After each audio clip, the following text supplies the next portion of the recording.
ఓంకారజన్య శ్రీవాణీ గణేశాక్షర శోభినీ చతుర్వేదమయీ వందే వేద విజ్ఞాన వేదికా వేద విజ్ఞాన వేదికా.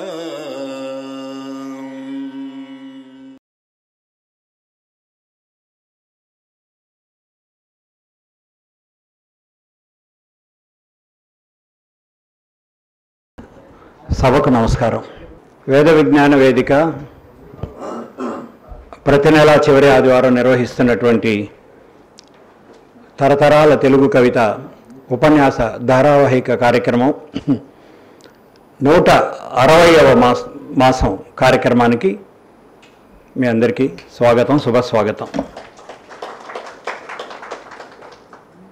ఈరోజు కార్యక్రమానికి 130వ మాసం మనకు ఉపన్యాసకులుగా విచ్చేసినటువంటి డాక్టర్ ప్రబల జానకి గారు మన విన్నపం మేర మళ్ళీ మరొక చక్కటి అంశం ఎంచుకొని హరికథా లహరి నిత్య నూతన సుధా మాధురి అన్నటువంటి అంశం వారు నిర్ణయించారు. నేను ఇన్స్టెంట్గా యాక్సెప్ట్ చేశాను, ఎందుకంటే మధ్యలో మా పేరు వస్తున్నది దాంట్లో, అందుకని.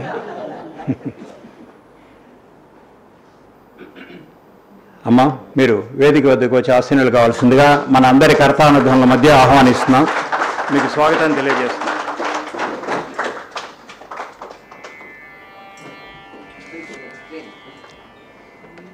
కార్యక్రమాన్ని ఎప్పటిలాగే శ్రీమతి అరుణా శ్రీనాథ్ గారి కీర్తనతో శుభారంభం చేద్దాం. నను బ్రోవమని చెప్పవే సీతమ్మ తల్లి, నను బ్రోవమని చెప్పవే, నను బ్రోవమని చెప్పవే సీతమ్మ తల్లి, నను బ్రోవమని చెప్పవే,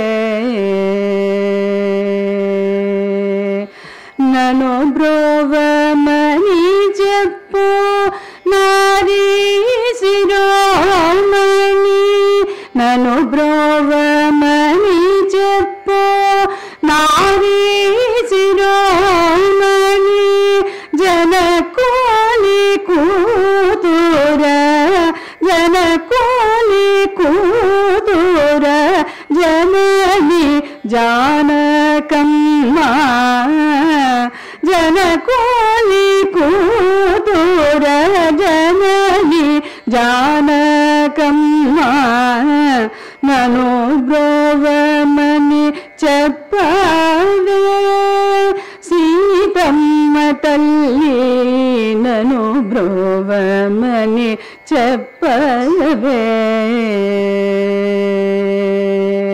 ప్రక్కను చేరి చెక్కిలి నోకుచు, ప్రక్కను చేరి చెక్కిలి నోకుచు, చక్కగా మరుకెలి సోకి యుండెడి వేళ, నను బ్రోవమని చెప్పవే సీతమ్మ తల్లి, నను బ్రోవమని చెప్పవే, అద్రిజ వినోదుడు భద్రగిరీశుడు, అద్రిజ వినోదుడు భద్రగిరీశుడు,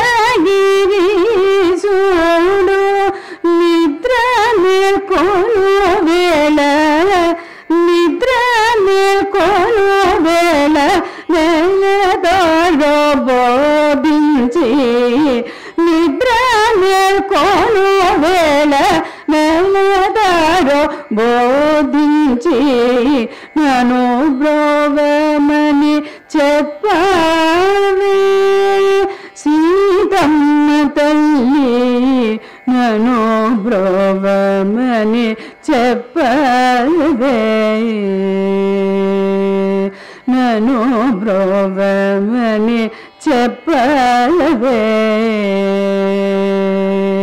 నన్ను బ్రోవమని చెప్పవే.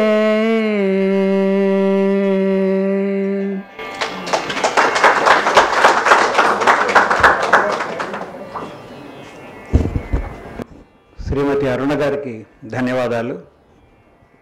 చక్కటి కీర్తనతో శుభారంభం చేశారు. ఎప్పటిలాగానే సమయస్ఫూర్తితో మాట్లాడబోయే అంశం ఏమిటి లేదా మాట్లాడే వక్త పేరు ఏమిటి అన్నది చూసి వాళ్ళ పేరు కూడా వచ్చేట్టుగా వారి కీర్తన ఎంచుకుంటారు. జానకమ్మ అంటూ ప్రేమగా పాడారు. సంతోషం. వేద విజ్ఞాన వేదిక 2010 మార్చి మాసం నుంచి, అమ్మ మీకు తెలిసిన విషయమే, కొంతమంది కొత్త వాళ్ళు ఉంటారు కనుక అందరి కోసం తెలియజేస్తున్నాను. 2010 మార్చి మాసం నుంచి ఇప్పుడు 2025 ఏప్రిల్ అయిపోయింది. 15 years and 2 months అయిందనమాట మనం స్టార్ట్ చేసి, మైనస్ కరోనా పీరియడ్. 15 సంవత్సరాల 2 నెలలుగా ప్రతి నెల చివరి ఆదివారం నాడు మనం కార్యక్రమం ఏర్పాటు చేసుకొని ప్రబల జానకి మేడం గారి వంటి చక్కటి ఉపన్యాసకులను మనం ఆహ్వానించుకొని మంచి అంశముల మీద ప్రసంగం చేసుకుంటూ వస్తున్నాం. మీ అందరికీ తెలిసిన విషయమే. 130వ ప్రసంగంగా కురువంశ కులవధువులు అనేసి మహాభారతంలో ఉన్నటువంటి స్త్రీ పాత్రల ఔన్నత్యం మీద ఒక బ్రహ్మాండమైన ఉపన్యాసం మనకి చెప్పారు 2.5 సంవత్సరాల క్రితం. మళ్ళీ ఈరోజు మనకు వారు ఉపన్యాసకులుగా విచ్చేయడం, హరికథాలహరి నిత్య నూతన సుధా మాధురి అనేటువంటి అంశంపై ప్రసంగించనున్నారు. మనందరి కరతాళ ధ్వనులతో మరొకసారి వారికి మన స్వాగతం తెలియజేద్దాం. ఈ కార్యక్రమంలో వారి శ్రీవారు పెద్దలు సుబ్బారావు గారు కూడా పాల్గొన్నారు. అలాగే వారి కుమారులు సురేష్ గారు కూడా ఈరోజు కార్యక్రమానికి విచ్చేశారు. వారి వియంకుల వారు మేడం గారు మిసెస్ షీలా బాలాజీ గారు కూడా విచ్చేశారు. వారికి అందరికీ కూడా మన కరతాళ ధ్వనులతో మనం స్వాగతం తెలియజేద్దాం. అలాగే నా మిత్రులు నెల్లూరు నుంచి ప్రముఖ సాహితీవేత్త డాక్టర్ చీమకుర్తి వెంకటేశ్వరరావు గారు విచ్చేశారు. ఒక మాట వారి గురించి మీకు తెలియజేసి సంతోషపడతాను. వారు బహుగ్రంథకర్త, ఉపన్యాసకులు, ముఖ్యంగా ధార్మిక ఉపన్యాసకులు. టీటీడీ వారికి ఎన్నో ఉపన్యాసాలు చేసి పెడుతుంటారు. సుప్రసిద్ధ DKW కాలేజీలో దశాబ్దాల పాటు లెక్చరర్గా పనిచేశారు. ఆ తర్వాత నెల్లూరు విక్రమసింహపురి యూనివర్సిటీలో ఫ్యాకల్టీగా వెళ్ళి పాఠాలు చెప్పారు. నెల్లూరు చిన్మయ మిషన్ అధ్యక్షులుగా ఉన్నారు. నెల్లూరు పక్కన ఎనమడుగు సత్యానంద ఆశ్రమంలో 4 దశాబ్దాలకు పైగా ఆస్థాన పండితులుగా ఉన్నారు. శ్రీనివాస కళ్యాణం పద్యకావ్యం, భగవద్గీత సాంస్క్రిట్ శ్లోకాలను తెలుగులో పద్యాలుగా వారు రచించారు. సార్, భవిష్యత్తులో మీకు వీలైనప్పుడు, మాకు కూడా అనువుగా ఉన్నప్పుడు మాకు కూడా ఒక ప్రసంగం చేసి పెట్టవలసిందిగా కోరుతున్నాం. ఈరోజు మా ఆహ్వానాన్ని మన్నించి మీరు కార్యక్రమంలో పాల్గొనడం మాకెంతో సంతోషంగాను గౌరవంగాను ఉంది. Thank you. ఈ హరికథాలహరి నిత్య నూతన సుధా మాధురి ప్రసంగానికి ముందుగా మేడం గారు మనకందరికీ చిరపరిచితులే అయినప్పటికీ సంప్రదాయం ప్రకారం, సభా సంప్రదాయం ప్రకారం అధ్యక్షులు జేకే రెడ్డి గారు వారిని సభకు పరిచయం చేస్తారు. తర్వాత వారికి పండిత సత్కారం గావించుకొని నూతన వస్త్రాలు బహుకరించి, జ్ఞాపిక బహుకరించి, శాలువతోనూ సత్కరించి తర్వాత వారి ఉపన్యాసం ఉంటుంది. జేకే రెడ్డి గారు ఎప్పటిలాగానే 1, 2, 3 పద్యాలు కూడా పాడి మమ్మల్ని అందరినీ అలరిస్తారు.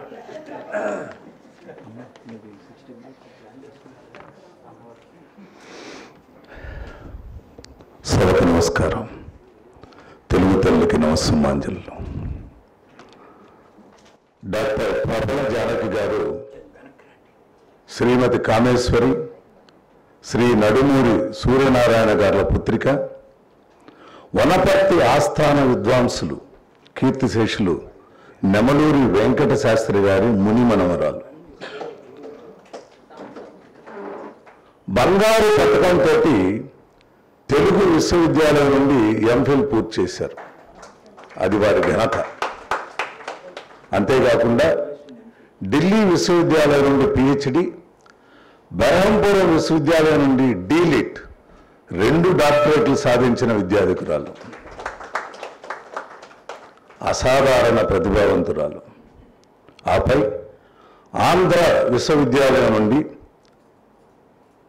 నటన, నాటక దర్శకత్వాల్లో డిప్లొమా, జర్నలిజంలో డిప్లొమా పొంది కర్ణాటక సంగీతంలో సంగీత శిరోమణి బీఈడి ఢిల్లీ విశ్వవిద్యాలయం నుండి పొంది ఇన్ని డిగ్రీలతో తృప్తి లేకుండా ఉస్మానియా విశ్వవిద్యాలయం నుండి వేదిక్ అస్ట్రాలజీలో ఎంఏ స్నాతకోత్తర పట్టాన్ని పొందిన బహుముఖ ప్రజ్ఞాశాలి డాక్టర్ ప్రబల జానకి గారు. ఢిల్లీ ఆకాశవాణిలో న్యూస్ రీడర్గా పనిచేశారు. ఆకాశవాణి విశాఖపట్నం కేంద్రంలో బి హైగ్రేడ్ కళాకారిణిగా కూడా గుర్తింపు పొందారు. నాటక కళాకారిణిగా అనేక జాతీయ, అంతర్జాతీయ సాహిత్య సాంస్కృతిక సభలలో పాల్గొని పరిశోధన పత్రాలు ఎన్నో సమర్పించారు. ఉపన్యాసాలు మరెన్నో ఇచ్చారు.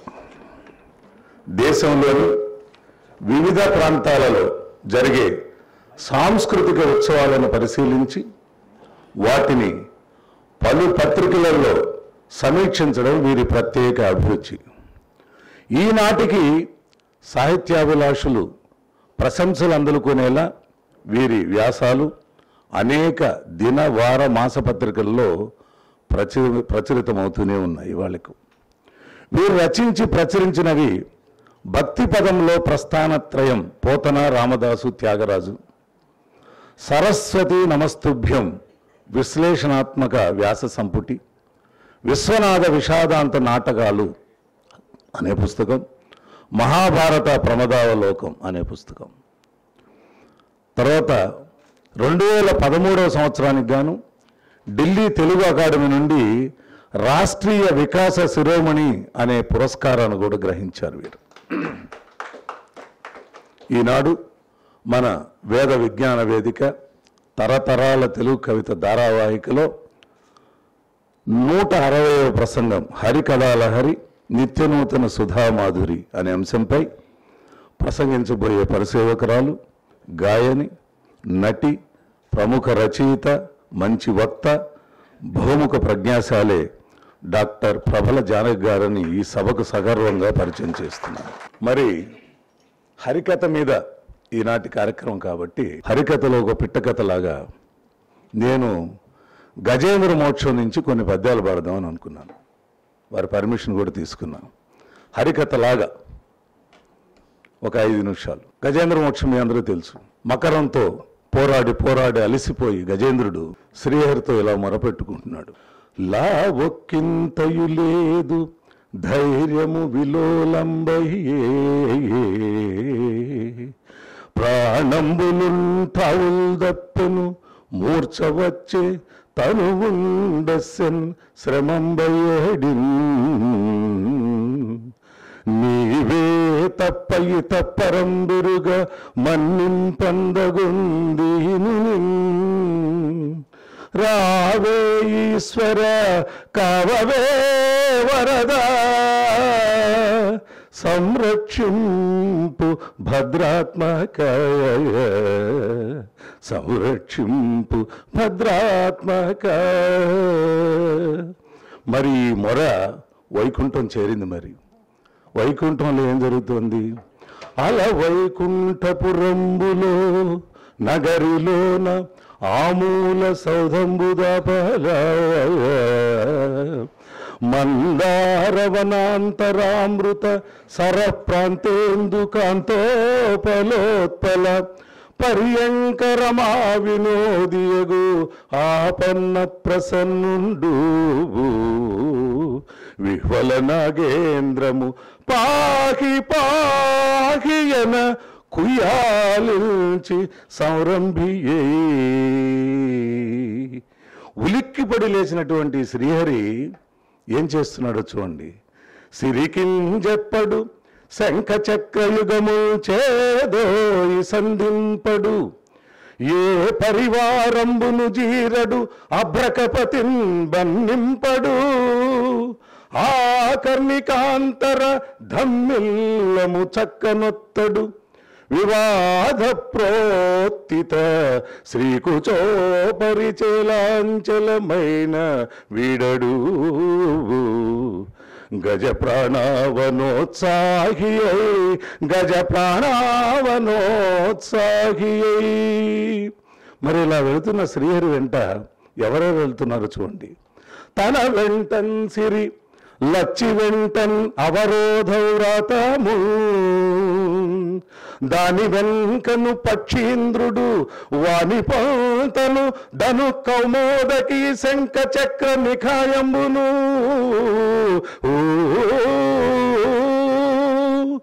నారదుండు ధ్వజమీకాంతుండు రావొచ్చిరయ్యన వైకుంఠపురంబునంగలుగువారు ఆబాల గోపాలము ఆబాల గోపాలము. ఆ పరిస్థితిలో శ్రీ మహాలక్ష్మి పరిస్థితి ఎలా ఉందో చూడండి. అడిగదనని కడువడిజను అడిగిన తను మగుడ నుడుగడని నడనుడుగున్ వెడవెడ చిడుముడి తడబడ అడుగిడు నడుగిడదు జడిమన్ అడుగిడు నెడలన్ అడుగిడు నెడలన్. ఇలాంటి పరిస్థితిలో శ్రీ మహావిష్ణువు ఆ సరస్సు వద్దకు వచ్చి ఆ మకరాన్ని శిరస్సు ఎలా ఛేదించాడో చూడండి. భీమంబై తలద్రుచి ప్రాణముల బాపెన్ చక్రమాసుక్రియిన్ హేమక్ష్మాధర దేహము చకిత వన్యేభేంద్ర సందోహము కామక్రోధనగేహము కరటి రక్తస్రావగాహంబు ఇస్సీమోత్సాహము వీతదాహము జయశ్రీమోహము గ్రాహము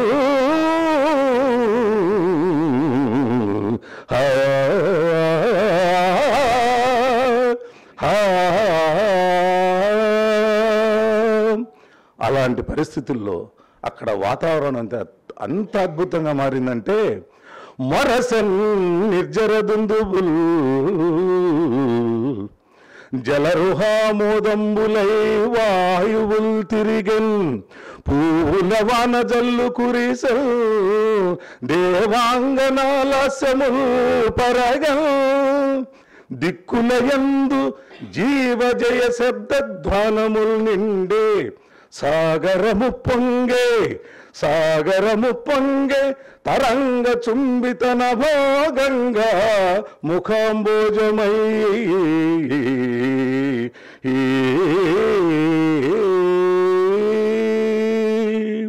స్వస్తి. నమస్కారం.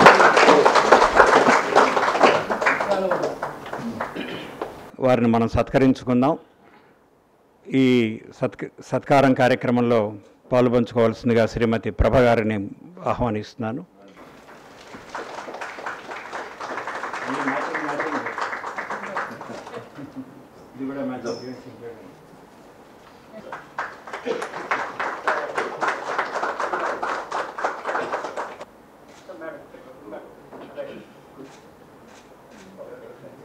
చప్పట్లు కొట్టొచ్చు.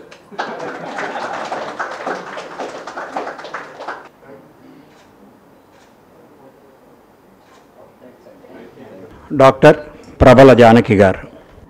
సభకు నమస్కారం.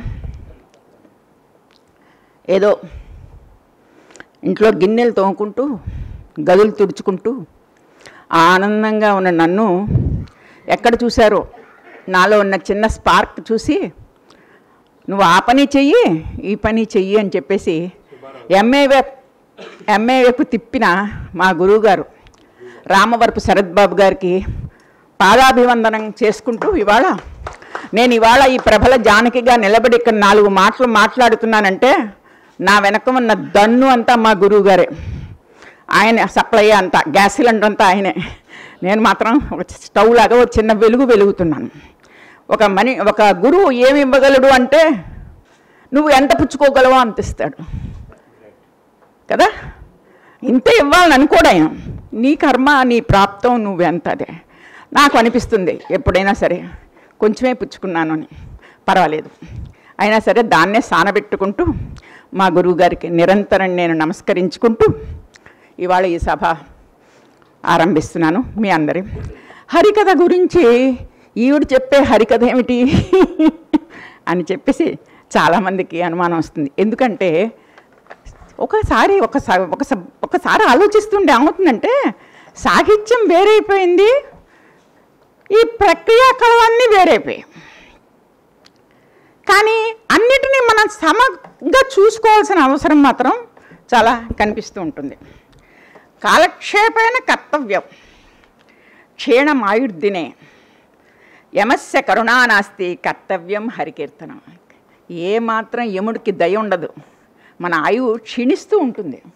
మనం నిరంతరం కూడా కాలక్షేపం చేస్తూ ఉండాలి. ఏ కాలక్షేపం చేస్తుంది? హరినామస్మరణతో కాలక్షేపం చేస్తూ ఉండాలి. హరినామస్మరణ చేయడానికి 9 విధ భక్తులు కూడా చూపించారు. శ్రవణం, కీర్తనం, విష్ణు స్మరణం, పాదసేవనం, అర్చనం, వందనం, దాస్యం, సఖ్యం, ఆత్మనివేదనం. ఇది పుష్పాదిత విష్ణు భక్తిశ్చేనైన లక్షణ. ఇవి ఈ 9 విధాల 9 విధాల భక్తులుగా మనం ఏ రకంగా అయినా వినొచ్చు, చూడొచ్చు. అన్ని రకాలుగా మనం వాటిని భక్తి అలవర్చుకోవడానికి ఇవి మార్గాలు, 9 మార్గాలు. గోవిందేతి సదా స్నానం, గోవిందేతి సదా జపం, గోవిందేతి సదా ధ్యానం, సదా గోవింద కీర్తనం. ప్రహ్లాదుడు చెప్పాడు కదా, పాలింపులు తావుచును. నువ్వు ఏం చేస్తున్నావు పని అన్నది దానికి సంబంధం లేదు. అన్ని వేళల్లో కూడా నువ్వు హరినామ కీర్తన చేసుకుంటూ ఉండు అని చెప్పేసేసి భక్తి ఇక్కడ అక్కడ అక్కడ కాదు, అన్ని చోట్ల కూడా మనకి ఇదని చెప్పేసేసి అలవర్చుకోవాల్సిన విషయం. ఇదేమిటి అనుకుంటున్నా అంటే 60 ఏళ్ళైన తర్వాత అప్పుడు కట్టుకోవచ్చులే, పట్టు మంచి అప్పుడు ఏదో చదువుకోవచ్చులే అంటే రావు. నిత్యం సాధన చేయవలసిందేది. కొంచెంగా కొంచెంగా మన పనులన్నీ పక్కన పెట్టుకోకుండా కొన్ని అవి కొన్ని ఇవి చేసుకోండి.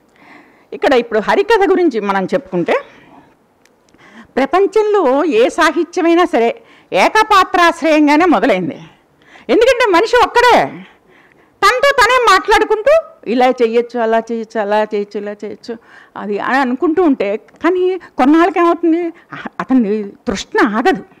ఆ పక్కవాడిని కూడా పిలిచి డ్రమటైజ్ చేసుకోవచ్చు కదా మనం అని ఆలోచన వస్తుంది.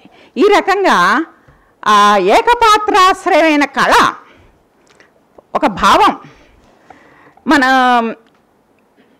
బహుపాత్రాశ్రయంగా యక్షగానంగా మారిందని అనుకుంటూ ఉంటారు. కానీ ఎస్వి జోగారావు గారు యక్షగానానికి వల్లే హరికథ వచ్చిందని అంటారు, కానీ చాలామంది ఒప్పుకోలేదు. కారణం ఏమిటంటే బహుపాత్రాశ్రయం యక్షగానం, ఏకపాత్రాశ్రయం హరికథ.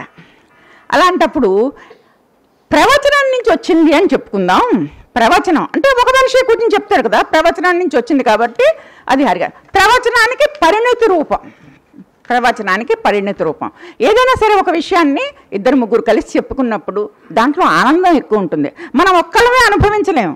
రండి మీరు కూడా రండి, మీ దగ్గర మీ గొంతు ఎంత బాగుంటుందో, మీరు ఎంత బాగా చెప్తారో, రండి మీరు కూడా అని చెప్పేసి ఒక గ్రూప్ లాగా తయారు చేసుకుని, లేదంటే వినేవాళ్ళు ఇలాగ మొదలెట్టినప్పుడు ఈ ప్రవచనం కాస్త మనకి హరికథ కింద మారింది అని చెప్పచ్చు. ఈ హరికథ కేవలం ఆంధ్రదేశానికి మాత్రమే పరిమితం లేదు.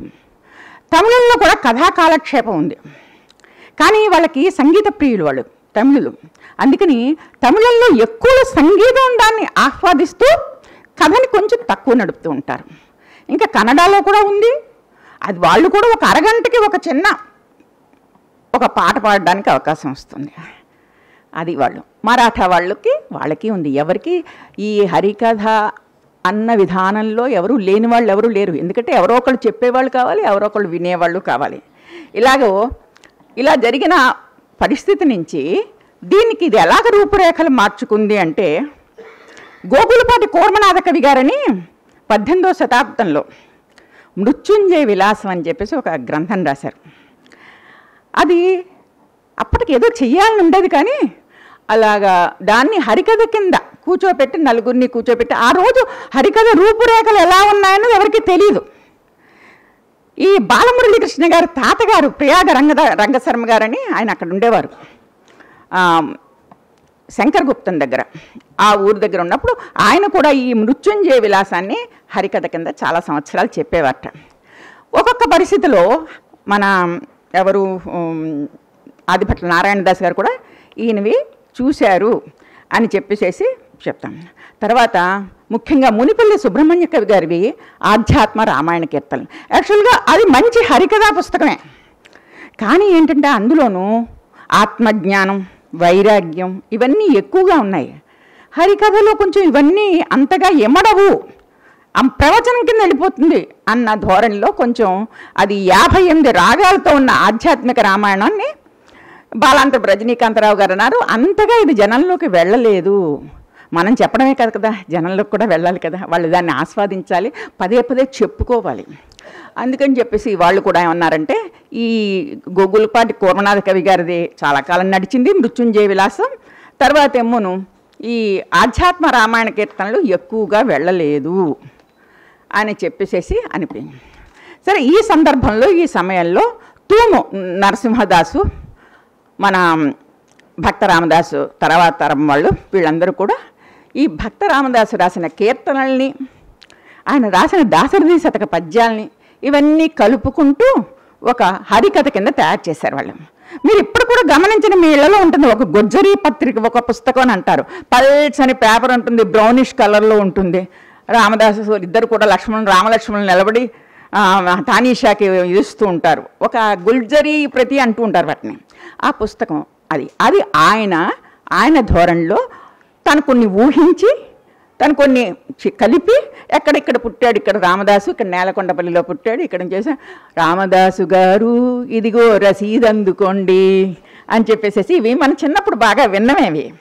ఈ రకంగా ఈ భద్రాచల రామదాస్ చరిత్రని రూపురేఖ అంటే హరికథా రూపంలోకి తీసుకొచ్చింది సింగరదాసు. ఇక్కడ ఈ సింగరదాస్ గారి తీసుకొచ్చాక అందులో ఏం చేశారంటే, ఆయన దాశరథి శతక పద్యాలు, జోలలు, తొహరాలు, దండకాలు, ద్విపదులు, మంగళహారతులు, ఏ ఊరి జనం ఆ ఊరికి ఉంటారు, వాళ్ళ ఇంట్రెస్ట్లు ఉంటాయి. అందుకని చెప్పేసి ఆ ఊరి జనం పండితులు అయితే కొంచెం మంచి, మామూలు పామర జనం అయితే ఇంకో మామూలు, ఇలాంటివన్నీ కలిపి వీళ్ళు ఈ సింగరదాసు ఇవి చెప్పారు. అలా చెప్పుకుంటూ నడుస్తూ ఉంటే అసలు ఒక రకంగా నేను చెప్పాలంటే, నటులకి, ఈ మన కూచిపూడి నాట్య గ్రూపులకి, నాటకాల వాళ్ళకి, తర్వాత హరికథల వాళ్ళకి, వీటన్నిటికీ ఎందుకో పండితులకి కొంచెం చిన్న చూపు వీళ్ళ మీద, మా అంత పాండిత్యం వీళ్ళకి లేదు అని.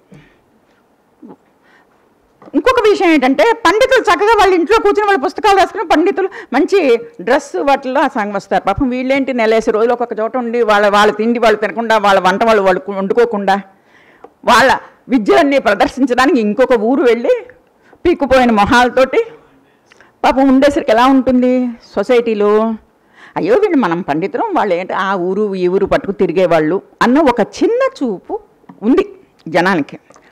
కానీ పండితులకి ఈ శతక పద్యాలు కూడా వాళ్ళకి నచ్చకుండా, సరే అసలు మీకు తెలుసు కదా లల్లాయి పదాలు అంటారు మన త్యాగరాజ కీర్తనలు, ఏవో లల్లాయి పదాలు పాడుతూ ఉంటాడు వాడు. రామదాస్ కీర్తనలు అంతే లల్లాయి పదాలే, అసలు దాశరథి శతక పద్యాలు లల్లాయి పదాలే. కానీ ఒక సందర్భంలో పండితులందరూ కూడా ఒప్పుకోవాల్సి వచ్చింది, మొక్కిన నీకు మొక్కవలే మోక్షమొసంగిన నీవే ఇవ్వాలని. మొక్కితే నీకే దండం పెట్టాలి, మోక్షం ఇస్తే నువ్వే ఇవ్వాలి. తక్కిన మాటలేమిటికి దాశరథి కరుణాపయోనిధి అన్నాడు. ఒకటే మాట, నేను నీకు దండం పెట్టాలి, నువ్వే నన్ను దయ చూడాలి, ఇంకా అవన్నీ మిగిలివన్నావా కానీ.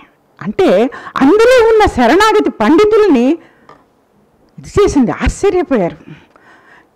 మరి దాశరథి శతకం వైష్ణవ శతకాల్లో ఇంపార్టెంట్ ముఖ్యమైన శతకం అది.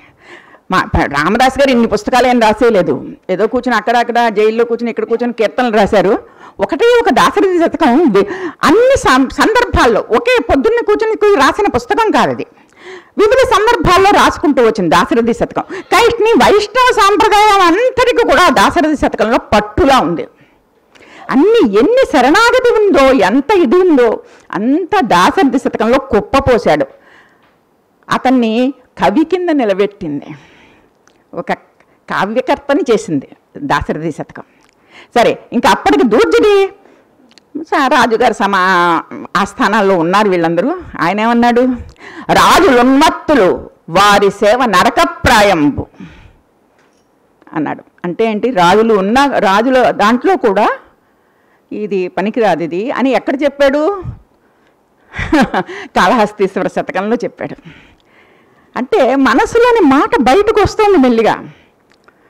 మరి పోతన గారు ఏమన్నారు, ఆ పడుపు కూడు తిన్నుట కంటే వాళ్ళకెవరికో అంకితం ఇచ్చి మరి వాళ్ళిచ్చే ఇవన్నీ తీసుకోవడం కన్నా అని చెప్పేసి బ్లంట్గా చెప్పేసరికల్లా పండితులకి ఏమనిపించిందంటే, అబ్బో ఈ కీర్తనలు కానీ ఈ పద్యాలని కానీ మనం నెగ్లెక్ట్ చేసే విషయం కాదు ఇది, ఇదేమోను మనం తప్పకుండా దీన్ని సీరియస్గానే తీసుకోవాల్సిందే, దీన్ని తెలుగు సాహిత్యంలో మనం చేర్చకుండా మనం ముందరకు వెళ్ళడానికి వీలుండదు, ఎందుకంటే భవిష్యత్ తరాలు మనని ప్రశ్నిస్తాయి. కానీ వాళ్ళు చేర్చుకుంటే వీళ్ళు చేరద్దు, వీళ్ళ సత్తాతోటి వీళ్ళు చేరారు. ఈ హరికథలు, ఈ గాయకులు, ఇవాళ విస్తృతమైన రీసెర్చ్ వర్క్ జరుగుతుంది త్యాగరాజ కీర్తనల మీద, రామదాసు కీర్తనల మీద, పురంధరదాస్ కీర్తనల మీద, అధ్యాత్మ రామాయణం మీద, సిద్ధేంద్ర యోగి కూచిపూడి కళాక్షేత్రాల మీద, కూచిపూడి గొల్ల కలాపం మీద, భామా కలాపం మీద విపరీతమైన అది కూచిపూడి ఇంకా బాగా ప్రక్రియ కాబట్టి, అది నాట్య ప్రక్రియ కాబట్టి తక్కువ జరుగుతూ ఉంటాయి. ఆ రకంగా జరుగుతున్నాయంటే వాటిల్లో కూడా ఉన్న విషయాన్ని రకరకాలుగా ఇవాళ ఎన్నో త్యాగరాజ కీర్తనలో త్యాగరాజ ముత్తుస్వామి దీక్షితారు, శ్యామశాస్త్రి, వీళ్ళందరి మీద కూడా రీసెర్చ్ జరుగుతున్నాయి. అంటే ఏమిటంటే ఇవేమీ మేము తెలుగు సాహిత్యంలో ఒక భాగం. బాలమురళి గారు వచ్చి పాడతారు, చాలా బాగుంటుంది, వింటాం, తలకాయ ఉపేస్తూ ఉంటాం. ఆయన వెళ్ళిపోయిన తర్వాత ఆ కీర్తన మనకి జ్ఞాపకం ఉండదు. పాడారు కానీ ఏం పాడారు, పలానా రాగం పాడారు, ఏంటి కీర్తన, అప్పుడు మొదలైంది. అసలు వీళ్ళు రాసిన కీర్తనలు ఏమిటి, దాంట్లో విషయం ఏమిటి చెప్తున్నారు వీళ్ళు, అసలు అవి మనకి ఏమిటి ఉపయోగం అని చూస్తే తెలుగు సాహిత్యం ఎన్ని మలుపులు తిరిగిందో దానికి ఇంకా ఎక్కువ మలుపులు తిరిగాయి. ఇవన్నీ తిరిగి వాటి విస్తృత పెంచేసుకున్నాయి. అందుకని పండితులందరూ కూడా ఏం చేశారంటే పామరుల కోసం రాసిన, ఎందుకంటే రామదాసు గారు ఈ దాశరథి శతకం పండితుల కోసం రాశారు, కీర్తనలు పామరుల కోసం రాశారు.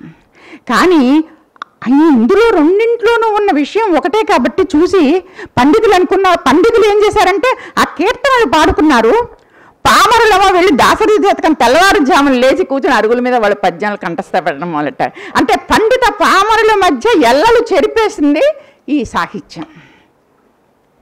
అర్థమైందా కొంచెం? పండిత పామరుల మధ్య ఎల్లలు చెరిపేసింది.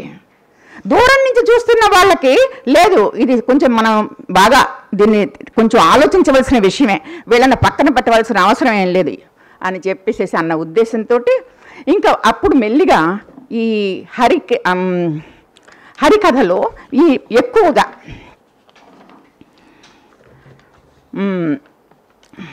తక్కువేమి మనకు రాముండొక్కడుండు వరకు, ప్రకతోడుగా భగవంతుడు మన చక్రధారి అయి చెంతనేయుండగా, తక్కువేమి మనకు రాముండొక్కడుండు వరకు.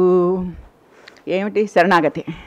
మరి త్యాగరాజస్వామి ఏం చెప్పారు, తవ దాసోహం తవ దాసోహం దాసోహం తవ దశరథే మనవిని వినుమా మరువ సమయమా ఇనకుల తిలక దశరథే. అంటే త్యాగరాజస్వామి కన్నా ముందు వాడు రామదాసు చాలా కీర్తనలు, భజన సాంప్రదాయ కీర్తనలు చాలా రాసేసాడు. చాలా రాసి అందరూ కలిసి సాయంకాలం సమస్యలు, ఏ రాజైనా గొప్పగా పైకి మనం ఇవాళ హిస్టరీ చరిత్ర పుస్తకాల్లో రాసేస్తాం, అన్ని మతాలని సమానంగా ప్రేమించాడు, ద్వేషం లేదు అని అంటే ఏవో రాస్తాం పుస్తకాల్లో. కానీ వాతావరణం అలా ఉండదు కదా. రాజుగారు పైన అక్కడ ఉంటే సేవకులు ఎలా ఉంటారు, వాళ్ళ ధోరణిలో వాళ్ళు ఉంటారు. సో ఈ సమస్యలన్నింటినీ కూడా సాయంకాలం వాళ్ళు ఏం చేసేవారంటే పాపం ఒక కుంది, దీపం కుంది మధ్యలో పెట్టుకుని దాన్ని వెలిగించి దాని చుట్టూ తిరుగుతూ రామదాసు గారు రచించిన ఈ గీతాలన్నీ కూడా పాడుకుంటూ ఉండేవారు. ఆ పాడుకుంటూ ఉన్నప్పుడు ఒక మనశ్శాంతి. ఈ కష్టం ఇవాళే ఉంటుంది, రేపు ఉండదు. మరి అంతకన్నా ఏం కావాలి? నువ్వు మహాభారతం చదివినా భాగవతం చదివినా ఇచ్చేది అదే కదా. ఒక కీర్తనతోటే వచ్చేసింది. ఇంటికి వచ్చి పర్వాలేదే, కంగారు పడకు, మనం బాగానే ఉంటాం, ఈ రాజు అన్నాళ్ళలో ఉండడలే అనుకుంటూ ఒక ఓదార్పు, ఒక తశ్శాంతి. తర్వాత 200 సంవత్సరాలు మౌఖికంగా వెళ్ళాయి. ఎవరు కూర్చుని పెన్నులు పుచ్చుకుని పేజీ నెంబర్లు రాసుకుంటూ ఎవరు రామదాసు కీర్తనలు రాయలా.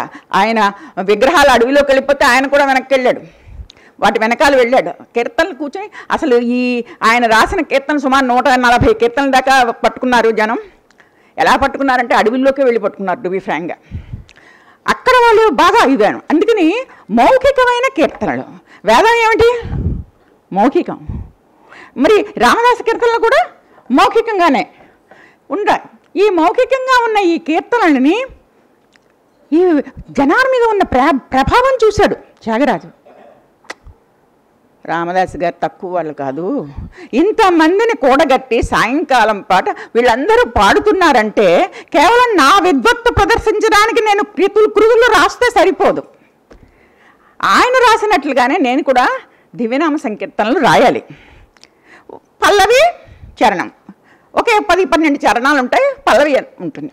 సో వాళ్ళు మామూలు సంగీత అంతగా తెలియకపోయినా దాన్ని వాళ్ళు పాడుకోగలిగే శక్తిలో త్యాగరాజస్వామి వారు. ఇది గొప్ప ప్రభావం.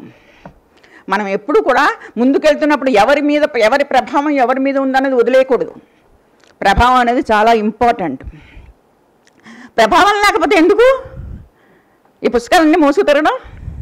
ఈ పుస్తకం యొక్క ప్రభావం ఏమిటండి అన్నది మనం చూస్తే, సో ఈ త్యాగరాజస్వామి కూడా ఎంతో కన్విన్స్ అంటే తను కూడా ఇలాగ రాస్తేనే తన కీర్తనలు రేపు నిలబడతాయి. లేకపోతే పంచరత్నాలు ఎంతమంది పాడగలరు? నగుమోమకి ఎన్ని సంగతులు వేస్తే ఎంతమంది పట్టగలరు? నిలబడుతుందా? చప్పట్లు కొడతాం, వెళ్ళిపోతాం. కానీ నిలబడేది దివ్యనామ సంకీర్తనలు, ఉత్సవ సాంప్రదాయ కీర్తనలు. దేవతలకి దేవాలయాల్లో రకరకాల ఉత్సవాలు జరుగుతూ ఉంటాయి. దినోత్సవ, వారోత్సవ, పక్షోత్సవ, మాసోత్సవ, సంవత్సరోత్సవ ఉత్సవాలు జరుగుతూ ఉంటాయి. ఆ ఉత్సవాలు అప్పుడు పాడుకునేటట్లుగా అనేక కీర్తనలు త్యాగరాజస్వామి వారు ఇచ్చారు. ఈ సందర్భంలో మనం గమనించి చూస్తే కనుక మెల్లిగా హరి కథలు, రామాయణ భారత భాగవతాది మీద ఆధారపడిపోయి సుమారుగా 200 సంవత్సరాల పాటు 200 సంవత్సరాల క్రితమే హరికథలు చెప్పడం మొదలైంది. వాళ్ళు చెప్పినప్పుడు ఎలా ఉంది అన్నది మనకి చూచాయిగా అంతగా తెలీదు.